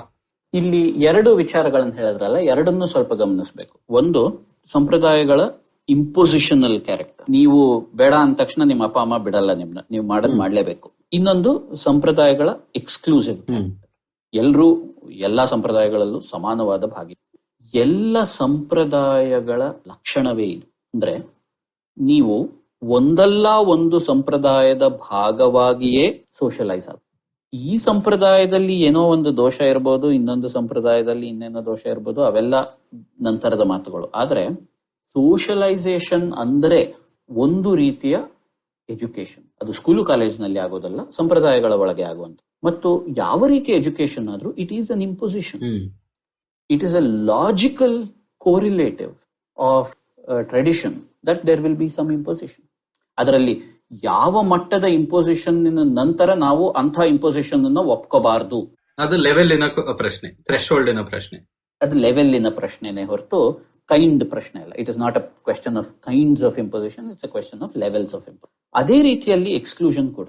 ಒಂದು ಸಂಪ್ರದಾಯವನ್ನ ನೀವು ಪಾಲಿಸುತ್ತಾ ಬೆಳೆಸ್ತಾ ಅದು ಬೆಳೀತಾ ಹೋಗುತ್ತೆ, ಅದು ವಿಶಾಲವಾಗ್ತಾ ಹೋಗುತ್ತೆ. ಆದರೆ ಒಂದು ಸಂಪ್ರದಾಯ ತಂತಾನೆ ಯೂನಿವರ್ಸಲ್ ಆಕ್ಸೆಸ್ ಇರಬೇಕು ಅದಕ್ಕೆ ಅಂತ ಹೇಳೋದೇ ತರ್ಕ ವಿರೋಧವಾದದ್ದು. ಯಾಕೆ ಅಂದ್ರೆ ಬರೀ ನಮ್ಮ ಪಾರಂಪರಿಕ ಧಾರ್ಮಿಕ ಸಂಪ್ರದಾಯಗಳು, ಸಾಂಸ್ಕೃತಿಕ ಸಂಪ್ರದಾಯಗಳು ಅಂತ ಅಷ್ಟೇ ಅಲ್ಲ. ನಾನು ಹೇಳದ್ನಲ್ಲ, ವೈಜ್ಞಾನಿಕ ಸಂಪ್ರದಾಯಗಳು, ರಾಜ್ಯದ ಸಂಪ್ರದಾಯ, ಪ್ರಭುತ್ವ ಸಂಪ್ರದಾಯ, ಯಾವ ಸಂಪ್ರದಾಯವನ್ನ ತಗೊಳ್ಳಿ, universal access is an achievement. ಅದು ಸಾಧ್ಯವಾಗುವಂಥದ್ದೇ ಹೊರತು ಅದು ಮೂಲ ಸ್ಥಿತಿ ಅಲ್ಲ. ಮತ್ತು ಅದು ಯೂನಿವರ್ಸಲ್, ಎಷ್ಟು ಯೂನಿವರ್ಸಲ್ ಆಗಬಹುದು ಅನ್ನೋದಕ್ಕೆ ಮಿತಿಗಳಿವೆ. ಯಾವುದೇ ಸಂಪ್ರದಾಯವಾಗ್ಲಿ ಒಂದು ಮಟ್ಟಕ್ಕಿಂತ ಹೆಚ್ಚು ಯೂನಿವರ್ಸಲ್ ಆದ್ರೆ ಆ ಸಂಪ್ರದಾಯ ತನ್ನ ಶಕ್ತಿಯನ್ನ ಕಳ್ಕೊಂಡು ಬಿಡುತ್ತೆ, ಅದು ಆ ಸಂಪ್ರದಾಯವಾಗಿ ಉಳಿಯೋದಿಲ್ಲ. ಅಂತಹ ಕನ್ಸ್ಟ್ರೆಂಟ್ಗಳು ಕೂಡ ಇವೆ. ಹಾಗಾಗಿ ನಾವು ಈ ಆಕ್ಸೆಸ್ ಮತ್ತು ಇಂಪೊಸಿಷನ್ ಸಮಸ್ಯೆ ಏನಿದೆ, ಅಥವಾ ಎಕ್ಸ್ಕ್ಲೂಷನ್ ಮತ್ತು ಇಂಪೊಸಿಷನ್ ಈ ಸಮಸ್ಯೆ ಏನಿದೆ, ಇದನ್ನ ನಾವು ಏನ್ ಮಾಡ್ತಿದೀವಿ, ಸಂಪ್ರದಾಯಗಳನ್ನ ಅರ್ಥ ಮಾಡ್ಕೊಳ್ಳೋದಕ್ಕೆ ಬಳಸ್ತಾ ಇದೀವಿ. ಇದು ತಪ್ಪು. ನಾವ್ ಏನ್ ಹೇಳ್ಬೋದು ಅಂದ್ರೆ, ಸಂಪ್ರದಾಯಗಳ ಒಂದು ಆಂತರಿಕ ತರ್ಕ ಇದೆ, ಅದರಲ್ಲಿ ಇಂಪೊಸಿಷನ್ ಮುಖ್ಯ, ಎಕ್ಸ್ಕ್ಲೂಷನ್ ಮುಖ್ಯ. ಇಂಪೊಸಿಷನ್ ಮತ್ತು ಎಕ್ಸ್ಕ್ಲೂಷನ್ ಇಲ್ಲದೆ ಸಂಪ್ರದಾಯಗಳು ಬೆಳೆಯೋದಿಲ್ಲ. ಅವು ಬೆಳೀತಾ ಬೆಳೀತಾ ಆ ಸಂಪ್ರದಾಯಗಳ ಒಳಗೆ ಯಾವ ರೀತಿಯ ಇಂಪೊಸಿಷನ್ಗಳು ಅನಗತ್ಯ, ಯಾವ ರೀತಿಯ ಎಕ್ಸ್ಕ್ಲೂಷನ್ಗಳು ಅನಗತ್ಯ ಅಂತ ವಿಚಾರ ಮಾಡುವ, ನಿರ್ಧಾರ ಮಾಡುವ ಜಾಗ, ಸಾಧ್ಯತೆ ಎಲ್ಲ ಅದರೊಳಗೆ ಇರುತ್ತೆ. ಇಲ್ಲದಿದ್ರೆ ಅದು ಎಲ್ಲಿಂದಲೂ ಬರುತ್ತೆ. ಇದನ್ನ ನಾವು ಸಂಪ್ರದಾಯಗಳನ್ನೇ ಮತ್ತೆ ಹೇಳದ್ನಲ್ಲ ಫೌಂಡೇಶನಲ್ ಆಗಿ ವಿಮರ್ಶೆ ಮಾಡುವುದಕ್ಕೆ ಹತಾರ ಅಂತ ಬಳಸೋದು ತರ್ಕ ವಿರೋಧವಾದದ್ದು. ಯಾಕೆಂದ್ರೆ ಯಾವುದು ಕಾನ್ಸ್ಟಿಟ್ಯೂಟಿವ್ ಆಗಿದೆಯೋ ಸಂಪ್ರದಾಯಕ್ಕೆ, ಅದನ್ನೇ ನೀವು ವಿಮರ್ಶೆಗೆ ಬಳಸೋದಕ್ಕೆ ಸಾಧ್ಯವಿಲ್ಲ. ಅದನ್ನ ನೀವು ವಿಮರ್ಶೆಗೆ ಬಳಸ್ತಿದ್ದೀರಿ ಅಂದ್ರೆ ನಿಮ್ಮ ಉದ್ದೇಶ ಏನು ಅಂತ ಸ್ಪಷ್ಟ. ನಿಮ್ಮ ಉದ್ದೇಶ ಏನು? ಈ ಸಂಪ್ರದಾಯದ ಸಾಧ್ಯತೆಯನ್ನೇ ನಿರಾಕರಿಸೋದು. ಇನ್ಫ್ಯಾಕ್ಟ್ ನೀವು ನೋಡಿದ್ರೆ ಈ ಕೆಲವು ಸಂಪ್ರದಾಯಗಳು ಬಿಟ್ಟು, ಈ ಪ್ರಾಸೆಲಿಟೈಸಿಂಗ್ ಸಂಪ್ರದಾಯಗಳಿವೆಯಲ್ಲ, ಈ ಸತ್ಯ ಕೇಂದ್ರಿತ ಪ್ರಾಸೆಲಿಟೈಸಿಂಗ್ ಸಂಪ್ರದಾಯ, ಅವನ್ನ ಬಿಟ್ಟು ಪ್ರಪಂಚದಲ್ಲಿರುವ ಹೆಚ್ಚಿನ ಸಂಪ್ರದಾಯಗಳು ವಿಶಾಲವಾಗುವತ್ತ ಮುಖ ಮಾಡದವಲ್ಲ. ಅವು ಒಂದು ರೀತಿಯಲ್ಲಿ ಅದಕ್ಕೆ ವಿರುದ್ಧವಾಗಿ ಮುಖ ಮಾಡಿದವು. ಅಂದ್ರೆ ನಾನು ನಿಮ್ಗೊಂದು ಸಣ್ಣ ಉದಾಹರಣೆಯನ್ನ ಕೊಡ್ತೀನಿ. ನೀವು ಯಾವುದೋ ಒಂದು ನಿರ್ದಿಷ್ಟ ಜಾತಿಯಿಂದ ಬಂದಿದ್ದೀರಿ ಅಂತ ಇಟ್ಕೊ. ಪ್ರಪಂಚದವರೆಲ್ಲ ನಿಮ್ಮ ಜಾತಿಯವರೇ ಆದ್ರೆ ನಿಮಗ್ ಸಂತೋಷನಾ ನಾಳೆ ಅಂತ ಕೇಳಿದ್ರೆ ನಿಮ್ಮ ಉತ್ತರ ಏನೋ ಗೊತ್ತಿಲ್ಲ ನನಗೆ. ನನಗಂತೂ ಅದು ಬಹಳ ವಿಚಿತ್ರ ಅಂತ ಅನ್ಸಕ್ ಶುರುವಾಗುತ್ತೆ. ನನ್ನ ಸಂಪ್ರದಾಯ ನನಗೆ ಅರ್ಥವಾಗೋದೇ ಹಲವು ಬೇರೆ ಸಂಪ್ರದಾಯಗಳಿಗೆ ಭಿನ್ನವಾಗಿರುವಂತ ಸಂಪ್ರದಾಯ ಇದು ಅನ್ನೋದ್ರ ಮೇಲೆ. ನನಗೆ ನನ್ನ ಸಂಪ್ರದಾಯವೇ ಸರಿಯಾದ ಸಂಪ್ರದಾಯ, ಹಾಗಾಗಿ ಇದೇ ಸಾರ್ವಕಾಲಿಕವಾಗಿಯೂ ಇರಬೇಕು ಅಂತ ಹೇಳೋದಕ್ಕೆ ನನಗೆ ಸಾಧ್ಯವಾಗೋದಿರ್ಲಿ ಅಂತ ಒಂದು ಅಭಿಪ್ಸೆಯೂ ಇಲ್ಲ. ಇದು ಬರೀ ನನ್ನ ವೈಯಕ್ತಿಕ ವಿಚಾರ ಅಲ್ಲ, ಇದು ಹೆಚ್ಚಿನ ಸಂಪ್ರದಾಯಗಳ ಒಂದು ಆಂತರಿಕ ಲಕ್ಷಣ. ಅಶ್ವಿನಲ್ಲಿ ಇಲ್ಲಿ ಎರಡು ನನಗೆ ತೋರೋದು, ಕ್ರಿಕೆಟ್ ಫುಟ್ಬಾಲ್ ಅಂತೂ ತುಂಬಾನೇ ಒಳ್ಳೆ ಎಕ್ಸಾಂಪಲ್ ನನಗಂತೂ. ಯಾಕೆಂದ್ರೆ ನಮ್ಮ ತತ್ವಶಾಸ್ತ್ರದಲ್ಲೂ ಲೋಕವತ್ತು ಲೀಲಾ ಕೈವಲ್ಯಂ ಎಲ್ಲ ಆಟನೇ ಅಂತ ಆಟನೇ ಆಗಿರೋದ್ರಿಂದ ಅದೇ ಎಕ್ಸಾಂಪಲ್ ತಗೊಂಡು ಸ್ವಲ್ಪ ನಾವು ಇಂದಿನ ಸ್ಥಿತಿ, ಇಂದಿನ ಅಂದ್ರೆ ಸ್ವಲ್ಪ ವಿಶಾಲ ಅರ್ಥದಲ್ಲಿ ಇಂದಿನ ಈ ಕಾನ್ಸ್ಟಿಟ್ಯೂಷನ್, ನಮ್ಮ ಭಾರತದ ಸಂವಿಧಾನ ಬಂತು, ಅದಕ್ಕೆ ಒಂದು ಧ್ಯೇಯ ಆಶಯಗಳಿದ್ವು. ಅದು ಸೋಷಿಯಲ್ ಚೇಂಜ್, ಸಾಮಾಜಿಕ ಬದಲಾವಣೆಗಳನ್ನು ಮಾಡುವಂತಹ ಒಂದು ಚೌಕಟ್ಟನ್ನು ಹಾಕೊಟ್ಟು, ಆ ಥರ ಸರ್ಕಾರಗಳು ಆ ಆಶಯಗಳಿಗೆ ಪೂರಕವಾಗಿ ಕೆಲಸ ಮಾಡಬೇಕು. ಈ ಸರ್ಕಾರಗಳು, ಮಂತ್ರಿಗಳು, ಅಧಿಕಾರಿಗಳು ಎಲ್ಲನೂ ಅವರ ಅಸ್ತಿತ್ವವೇ ಇರೋದೇ ಈ ಕಾನ್ಸ್ಟಿಟ್ಯೂಷನಲ್ ಫ್ರೇಮ್ವರ್ಕ್ ಒಳಗಡೆ ಆ ಧ್ಯೇಯಗಳನ್ನ ಮುಟ್ಟುವುದಕ್ಕೆ, ತಾವು ಬಂದಂತಹ ಸಮಾಜವನ್ನೇ ಪರಿವರ್ತನೆಗೊಳಿಸುವಂತಹ ಒಂದು ಕೆಲಸ ಮಾಡುವಂಥದ್ದು. ಸೊ ಇಲ್ಲಿ ನಾನು ಯಾಕೆ ಕ್ರಿಕೆಟ್ ಫುಟ್ಬಾಲ್ ತಂದೆ ಅಂದ್ರೆ, ಇವಾಗ ನೀವು ಯಾಕೆ ದೊಡ್ಡ ಬಾಲ್ ತಗೊಂಡು ಆಡ್ತಾ ಇದ್ದೀರಾ ಫುಟ್ಬಾಲು, ಚಿಕ್ಕ ಬಾಲ್ ಅಲ್ಲಿ ಕ್ರಿಕೆಟ್ ಯಾಕೆ ಆಡ್ತಾ ಇದ್ದೀರಾ ಅಂತ ಒಂದು ಪ್ರಶ್ನೆ. ಅಥವಾ ಎಲ್ಲರೂ ಸೇರ್ಕೊಂಡು ಒಟ್ಟಿಗೆ ಕ್ರಿಕೆಟ್ ಫುಟ್ಬಾಲ್ ಮಿಕ್ಸ್ ಮಾಡ್ಕೊಂಡು ಆಡಿ ಅಂತ ಹೇಳೋದು. ಈ ತರ ಒಂದು ಹಗುರವಾಗಂತ ಕಂಡ್ರು ನಮ್ಮ ಲಾಜಿಕಲ್ ಥಿಂಕಿಂಗ್, ಲಾಜಿಕಲ್ ಎಕ್ಸಾಂಪಲ್ ನ ಕಂಟಿನ್ಯೂ ಮಾಡೋದಾದ್ರೆ ಹಗುರಗೊಳಿಸ್ದೇನೆ, ಅಲ್ಲಿ ಒಂಥರಹ ಒಂದು ವಿಪರ್ಯಾಸನೂ ಇದೆ. ಬಟ್ ಪ್ರಶ್ನೆನೂ ಮೂಡುತ್ತೆ. ಹಾಗಾದ್ರೆ ನೀವು ಪ್ರಾಯಶಃ ಒಂದ್ ಸ್ವಲ್ಪ ಟಚ್ ಮಾಡಿದಿರಾ, but I want to make it specific. ಇಂದಿನ ನಮ್ಮ ಪ್ರಸ್ತುತ ಇದಕ್ಕೆ ತರೋದಿಕ್ಕೆ ಕ್ರಿಕೆಟ್ ಹೇಗೆ ಬೆಳೆಯುತ್ತೆ, ಫುಟ್ಬಾಲ್ ಹೇಗೆ ಬದಲಾವಣೆ ಆಗುತ್ತೆ, ಅದು ಬದಲಾವಣೆ ಆಗಬೇಕಾ, ಚೆನ್ನಾಗಿ ಇನ್ನ ರೂಲ್ಸ್ ಫ್ರೇಮ್ ಮಾಡಬೇಕಾ, ಅದು ಹೇಗೆ ಒಂದು ಸಾಧ್ಯತೆ, ಸಹಜವಾಗಿ ಸಾಧ್ಯತೆ ಇದೆಯಾ? ಪ್ರಾಯಶಃ ಇದು ಮನುಷ್ಯನ ಸಹ ನೀವು ಎಟ್ರೋಪಿ ಒಪ್ಕೊಂಡ್ರೆ ಬೇಕೇ ಆಗುತ್ತೆ ಆತಹ ಒಂದು ಸಮಾಜವನ್ನ ಅಥವಾ ಅದರ ಸಂಪ್ರದಾಯವನ್ನ ಒಂದು ಸುಧಾರಣೆ ಅಂತ ನಾವು ಒಪ್ಕೊಂಡು ಮಾಡುವಂತಹ ಕೆಲಸಗಳು, ಯೋಚನೆ, ಈ ಎಂಟ್ರೋಪಿ ಒಪ್ಕೊಂಡು ಮಾಡುವಂತಹ ಕೆಲಸಗಳು ಬೇಕಾಗುತ್ತಲ್ವಾ ಅಂತ. ಹೌದು, ಎರಡು ಮಟ್ಟದಲ್ಲಿ ನೀವು ಹೇಳಿದ ಪ್ರಶ್ನೆ. ಮೊದಲು ಒಂದು ವಿಮರ್ಶಾತ್ಮಕವಾದ ವಿಚಾರವನ್ನು ಹೇಳ್ಬೋಣ, ಆಮೇಲೆ ಈ ಇನ್ನೊಂದು ಮುಖ್ಯವಾದ ವಿಚಾರ ನೀವು ಎತ್ತಿದ್ರಲ್ಲ, ಇದರ ಅಗತ್ಯದ ವಿಚಾರ, ಇದನ್ನ ಮಾತಾಡೋಣ. ನೀವು ಗಮನಿಸಿದ್ರೆ ಇಂಡಿಯಾದ ಆಧುನಿಕ ನೇಷನ್ ಸ್ಟೇಟ್ ಏನಿದೆ, ಬೇರೆ ಬೇರೆ ರೀತಿಯಲ್ಲಿ ಇದನ್ನ ಒಂದು ಭ್ರಷ್ಟ ವ್ಯವಸ್ಥೆ ಅಥವಾ ಒಂದು ರೀತಿಯಾಗಿ ಜಡ್ಡುಗಟ್ಟಿರುವ ವ್ಯವಸ್ಥೆ, ಹೀಗೆಲ್ಲ ಏನೇನೆಲ್ಲ ಬೈಬೋದು ನಾವು. ಹಲವಾರು ಪ್ರಭುತ್ವಗಳಿಗೆ ಹೋಲಿಸಿದ್ರೆ ಇದು ಬಹಳ ರೆವಲ್ಯೂಷನರಿ ಸ್ಟೇಟ್. ನನಗೆ ಭಾರತೀಯ ಪ್ರಭುತ್ವ ವ್ಯವಸ್ಥೆ, ಆಧುನಿಕ ಸ್ಟೇಟ್ ಬಗ್ಗೆ ಇರುವ ಒಂದು ಭಯ ಏನು ಅಂದ್ರೆ ಅದಕ್ಕೆ ಈ ರೀತಿಯಾದಂತಹ ರೆವಲ್ಯೂಷನರಿ ಪೊಟೆನ್ಷಿಯಲ್ ಇದೆ. ಅಂದ್ರೆ ನೀವು ಸುಮ್ಮನೆ ಗಮನಿಸಿ, ಈಗ ಕಳೆದ 50 ವರ್ಷ ಅಥವಾ ಕಳೆದ 150 ವರ್ಷವನ್ನೇ ಗಮನಿಸಿ, ಲೆಜಿಸ್ಲೇಷನ್ ಮೂಲಕ ಸಮಾಜವನ್ನ ಬದಲಾಯಿಸಿರುವಂತಹ ಇಷ್ಟು ದೊಡ್ಡ ಉದಾಹರಣೆ ಬಾರಿ ಬಾರಿ ಮತ್ತೆ ಮತ್ತೆ ಬಹುಶಃ ಸಿಗೋದು ಕಷ್ಟವೇ ಅನ್ಸುತ್ತೆ. ಸೋವಿಯತ್ ರಷ್ಯಾದಲ್ಲಿ ಈ ಮಟ್ಟಕ್ಕೆ ನಡೀತೋ, ಮಾವೋನ ಚೈನಾದಲ್ಲಿ ಈ ಮಟ್ಟಕ್ಕೆ ನಡೀತೋ ಅಂತ ನೋಡ್ಬೇಕು. ಬಹುಶಃ ಅಲ್ಲಿ ನಡೆದಿರ್ಬೋದು. ಅವು ನಾವು ರೆವಲ್ಯೂಷನರಿ ಸ್ಟೇಟ್ಗಳು ಅಂತ ಘಂಟಾಘೋಷವಾಗಿ ಹೇಳ್ಕೊಂಡಂತಹ ಪ್ರಭುತ್ವಗಳು. ನಾವು ಯಾವತ್ತೂ ಹಾಗೆ ಹೇಳ್ಕೊಂಡವ್ರಲ್ವಲ್ಲ. ಅಷ್ಟಾಗಿಯೂ ರೆವಲ್ಯೂಷನರಿ ಅಂದ್ರೆ ನೀವು ಕೇವಲ ಕಮ್ಯುನಿಸ್ಟ್ ಕ್ರಾಂತಿ ಅಂತ ಅನ್ಕೊಳ್ಬೇಡಿ, ಈ ರೀತಿಯ ಸಾಮಾಜಿಕ ಬದಲಾವಣೆಯ ಒಂದು ರೆವಲ್ಯೂಷನ್ ಅಂತಲೂ ಅನ್ಕೊಳ್ಳಿ. ಅದು ಎಷ್ಟೇ ಸಹಜವಾಗಿ ನಡೆದಿದೆಯೋ ಅಥವಾ ಸುಲಭವಾಗಿ ನಡೆದಿದೆಯೋ ಅವೆಲ್ಲ ಆಮೇಲಿನ ಪ್ರಶ್ನೆ. ಆದ್ರೆ ಮುಂದೆ ಹೋಗ್ತಾ ಹೋಗ್ತಾ ನಾವು ಗಮನಿಸಬೇಕಿರುವಂತಹ ವಿಚಾರ ಏನು ಅಂದ್ರೆ, ಸರ್ಕಾರಗಳಿಗೆ ಇಂತಹ ರೆವಲ್ಯೂಷನರಿ ಶಕ್ತಿಯನ್ನ ಬಿಟ್ಟುಕೊಡಬೇಕೇ, ಬಿಟ್ಟುಕೊಡಬಾರದೆ? ಅದು ಇವತ್ತು ಸಾಂವಿಧಾನಿಕವಾಗಿ ದತ್ತವಾಗಿರುವಂತಹ ಸರ್ಕಾರಕ್ಕೆ ಆ ಜಾಗವನ್ನ ನಾವು ವಾಪಸ್ಸು ನಾವು ಅಂದ್ರೆ ಸಮಾಜ, ಜನಗಳು ವಾಪಸ್ಸು ಆಕ್ರಮಿಸ್ಕೊಳ್ಬೇಕೆ ಅಥವಾ ಸರ್ಕಾರಗಳಿಗೆ ಆ ಜಾಗವನ್ನು ಬಿಟ್ಟುಕೊಟ್ಟು ಬಿಡ್ಬೇಕೆ ಅನ್ನೋದು ಒಂದು ಪ್ರಶ್ನೆ.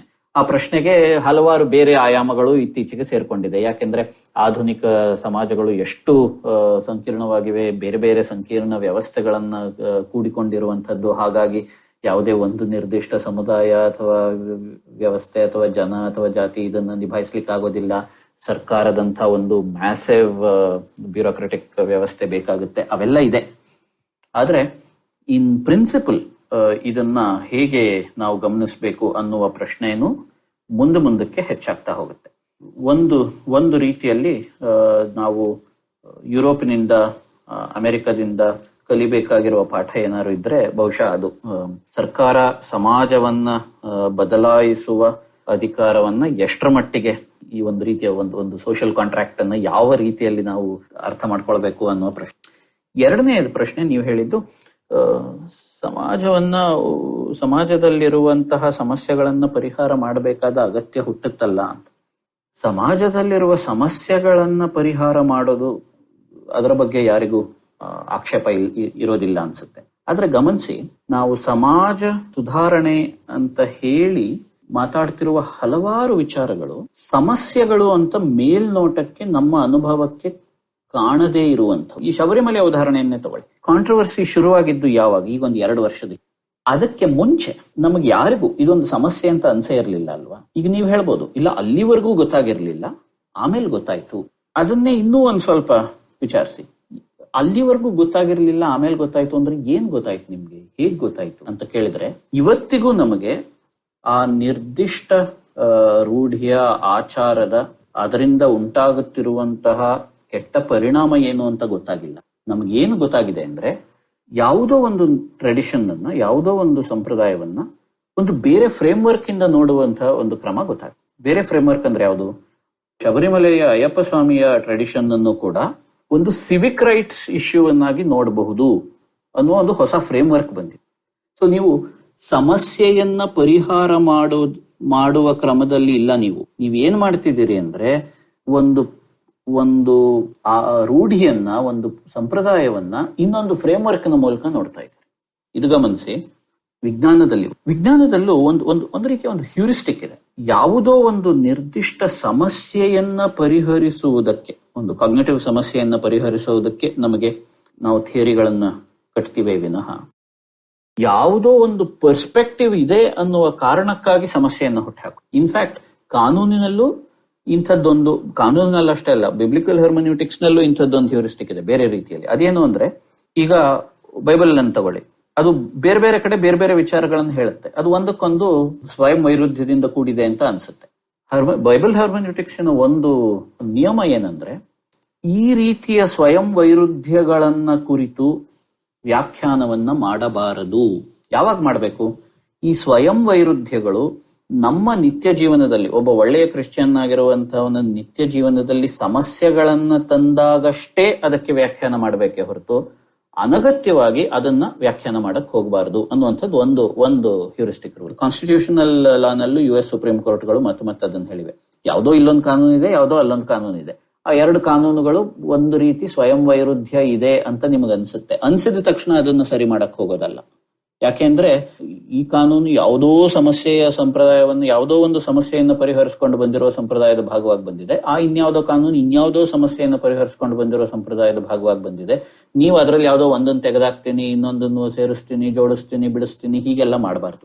ಈ ಎರಡೂ ಸ್ವಯಂ ವೈರುಧ್ಯ ಇದೆ ಅಂತ ಅನ್ನಿಸುವ ಕಾನೂನಿನಿಂದ ನಮ್ಮ ಪ್ರಾಕ್ಟಿಕಲ್ ಜೀವನದಲ್ಲಿ ತೊಡಕಾಗುತ್ತಿದೆ ಅಂದಾಗ ಮಾತ್ರ ನೀವು ಅಲ್ಲಿಗೆ ಹೋಗ್ಬೇಕು. ಸೊ ಅಶ್ವಿನ್ ಅವರೇ, ಇಲ್ಲಿ ಒಂದು ಪ್ರಶ್ನೆ, ಮತ್ತೆ ಈ ಶಬರಿಮಲಾ ಪ್ರಶ್ನೆನೆ ನೋಡಿದ್ರೆ, ಒಂದು ನೀವು ಹೇಳಿದ ತರ ನಾವು ಜಸ್ಟ್ 2 ವರ್ಷದ ಹಿಂದೆ ಇದಿನ್ನೂ ಜಾಸ್ತಿ ದೊಡ್ಡ ವಿಷಯ ಆಯ್ತು ಅನ್ಬೋದು. ಅದಕ್ಕೆ ಬೇರೆ ಬೇರೆ ಕಾರಣ ಇರ್ಬೋದು.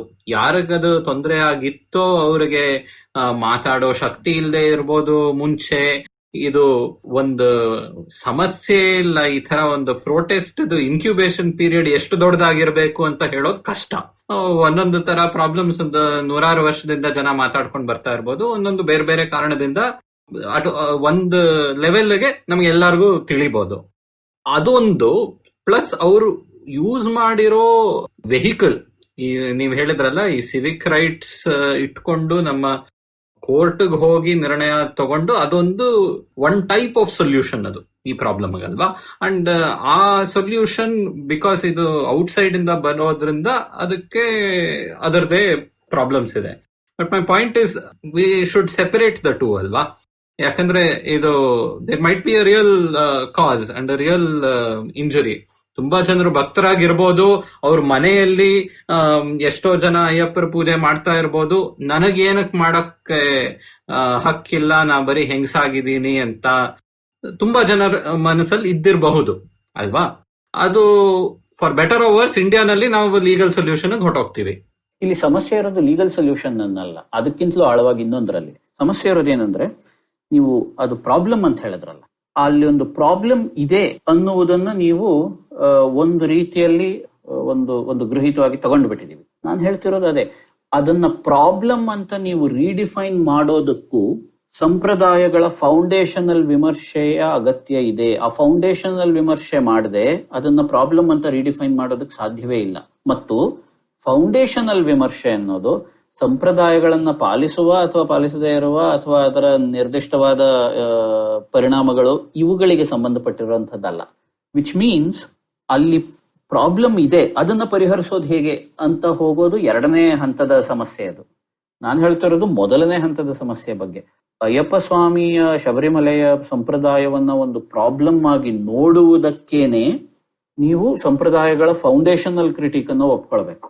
ಆ ಫೌಂಡೇಶನಲ್ ಕ್ರಿಟಿಕ್ ಅನ್ನ ಯಾಕೆ ಒಪ್ಕೊಳ್ಬಾರ್ದು ಅನ್ನೋದ್ರ ಬಗ್ಗೆ ನಾನು ಇಷ್ಟೊತ್ತು ಒಂದಷ್ಟು ನನ್ನ ವಾದಗಳನ್ನ ಮಂಡಿಸಿದ್ದೇನೆ. ಸರಳವಾದ ವಿಚಾರ, ಒಂದು ದೇವಸ್ಥಾನಕ್ಕೆ ಹೋಗಕ್ಕೆ ನಿಮಗೆ ಸಾಧ್ಯವಿಲ್ಲದಿದ್ರೆ ಒಬ್ಬ ಹೆಂಗಸಾಗಿ, ಅದರ ಪರಿಣಾಮವಾಗಿ ನಿಮಗೆ ಸಾಮಾಜಿಕವಾಗಿ ಏನೋ ಒಂದು ಇಂಜುರಿ ಆಗಬೇಕು.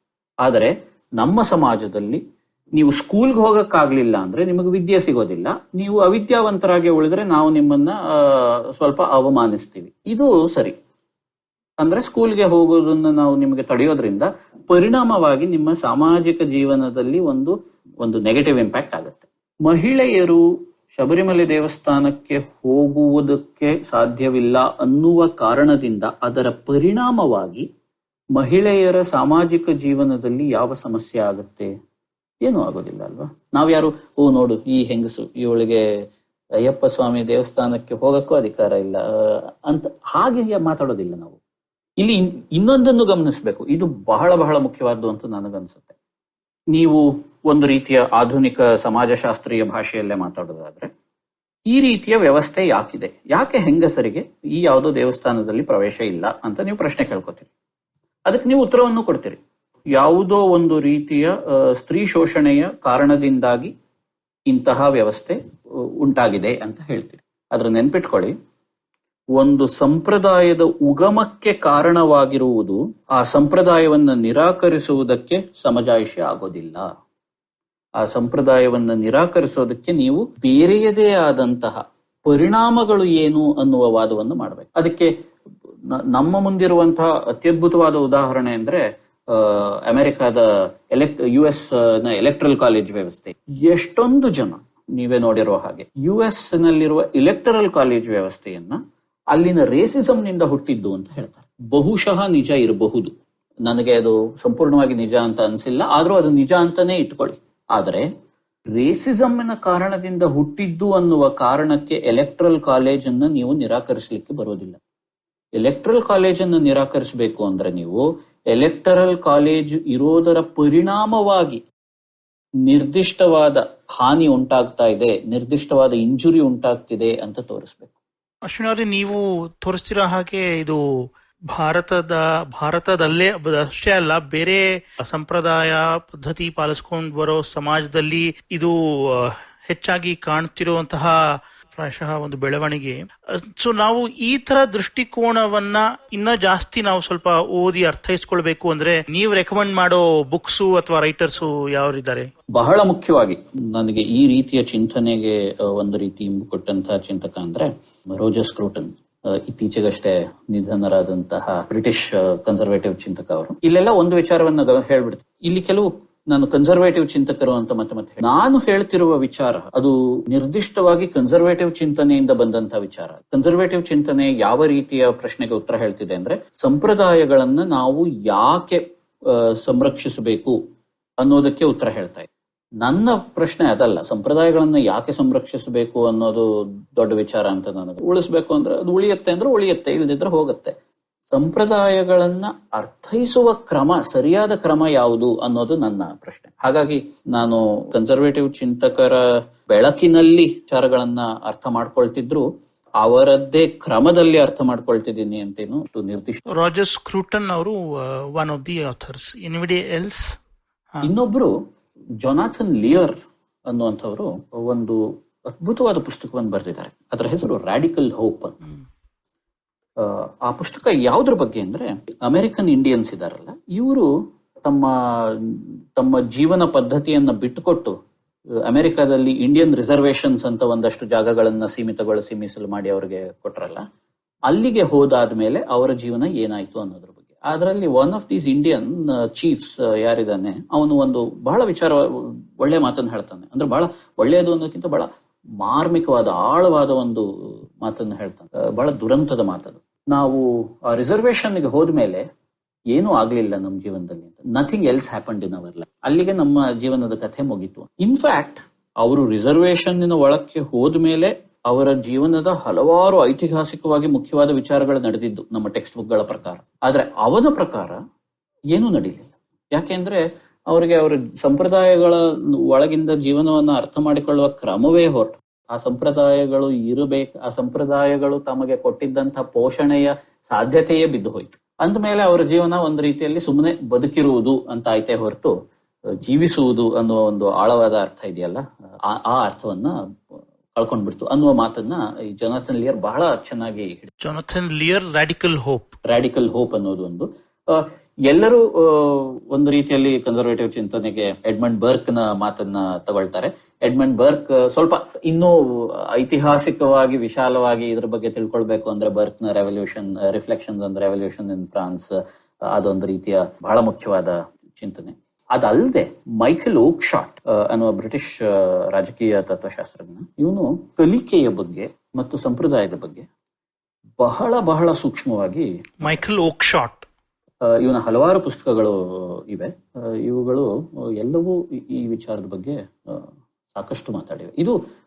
ಇದು ವೆಸ್ಟರ್ನ್ ಟ್ರೆಡಿಷನ್. ನಮ್ಮಲ್ಲೇ ಹಲವಾರು ಜನ ಇದ್ರ ಬಗ್ಗೆ ಬೇರೆ ಬೇರೆ ರೀತಿಯಲ್ಲಿ ಮಾತಾಡಿದ್ದಾರೆ. ಈಗ ಉದಾಹರಣೆಗೆ ದಯಾಕೃಷ್ಣ ಅನ್ನೋರು ಒಂದಷ್ಟು ವಿಚಾರಗಳನ್ನ ಇದ್ರ ಬಗ್ಗೆ ಒಂದು ಮಟ್ಟದಲ್ಲಿ ಬರಿತಾ ಇದ್ರು. ಇತ್ತೀಚೆಗೆ ಎಸ್.ಎನ್. ಬಾಲಗಂಗಾಧರ ಅವರ ಚಿಂತನೆಗಳು ಇದರಲ್ಲಿ ಬಹಳ ಆಳವಾಗಿ ಒಂದು ಮಟ್ಟದಲ್ಲಿ ಈ ರೀತಿಯಾಗಿ ಸಂಪ್ರದಾಯಗಳನ್ನ ಹೇಗೆ ನೋಡಬಾರದು ಅನ್ನುವಂಥದ್ದೊಂದು ಚಿಂತನೆಯು ಬೆಳೀತಾ ಇದೆ. ಇಂಥ ಇನ್ಫ್ಲುಯೆನ್ಸ್ಗಳು ಹಲವಾರು ಇವೆ ಇಲ್ಲಿ. ಅಶ್ವಿನ್ ಅವರೇ, ಇದು ತುಂಬಾನೇ ಆಳವಾದ ಒಂದು ಚರ್ಚೆ ಆಗಿದೆ. ಪ್ರಾಯಶಃ ಇಂತಹ ಪ್ರಶ್ನೆಗೆ ಬೇಕು ಇಂತಹ ಆರಾಮಾಗಿ ಕೂತ್ಕೊಂಡು ಮಾತಾಡೋದು.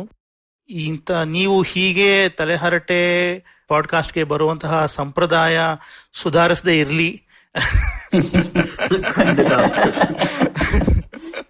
ಹೀಗೆ ಮತ್ತೆ ಕೆಲವು ಸಂಪ್ರದಾಯಗಳನ್ನ ಬದಲಾಯಿಸಬಾರ್ದು. ಪವನ್, ಅಶ್ವಿನ್ ಅವರೇ, ತುಂಬಾನೇ ಧನ್ಯವಾದ ತಿರುಗಿ ಬಂದಿದ್ದಕ್ಕೆ. ಬರ್ತಾ ಇರಿ. ನಮಸ್ಕಾರ. ನಿಮ್ಮ ಜೊತೆ ಮಾತಾಡೋದು ಯಾವಾಗ್ಲೂ ಸಂತೋಷ. ತಲೆಹರಟೆಯ ಶ್ರೋತೃಗಳು ಕೂಡ ಇದನ್ನ ಇಷ್ಟಪಡ್ತಾರೆ ಅಂತ ಅನ್ಕೊಳ್ತೀನಿ. ಧನ್ಯವಾದ.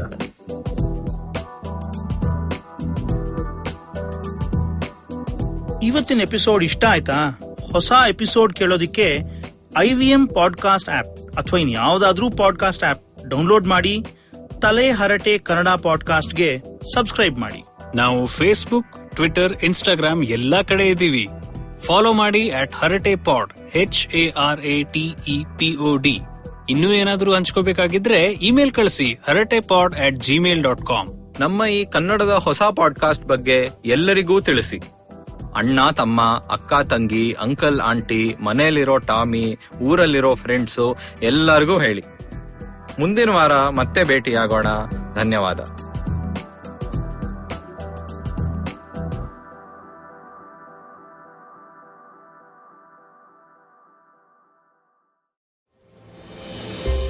Have you ever wondered how successful people do their thing? How do they navigate the challenges they often face? Are you wondering about the future of restaurants, film, education, technology, and everything else in between?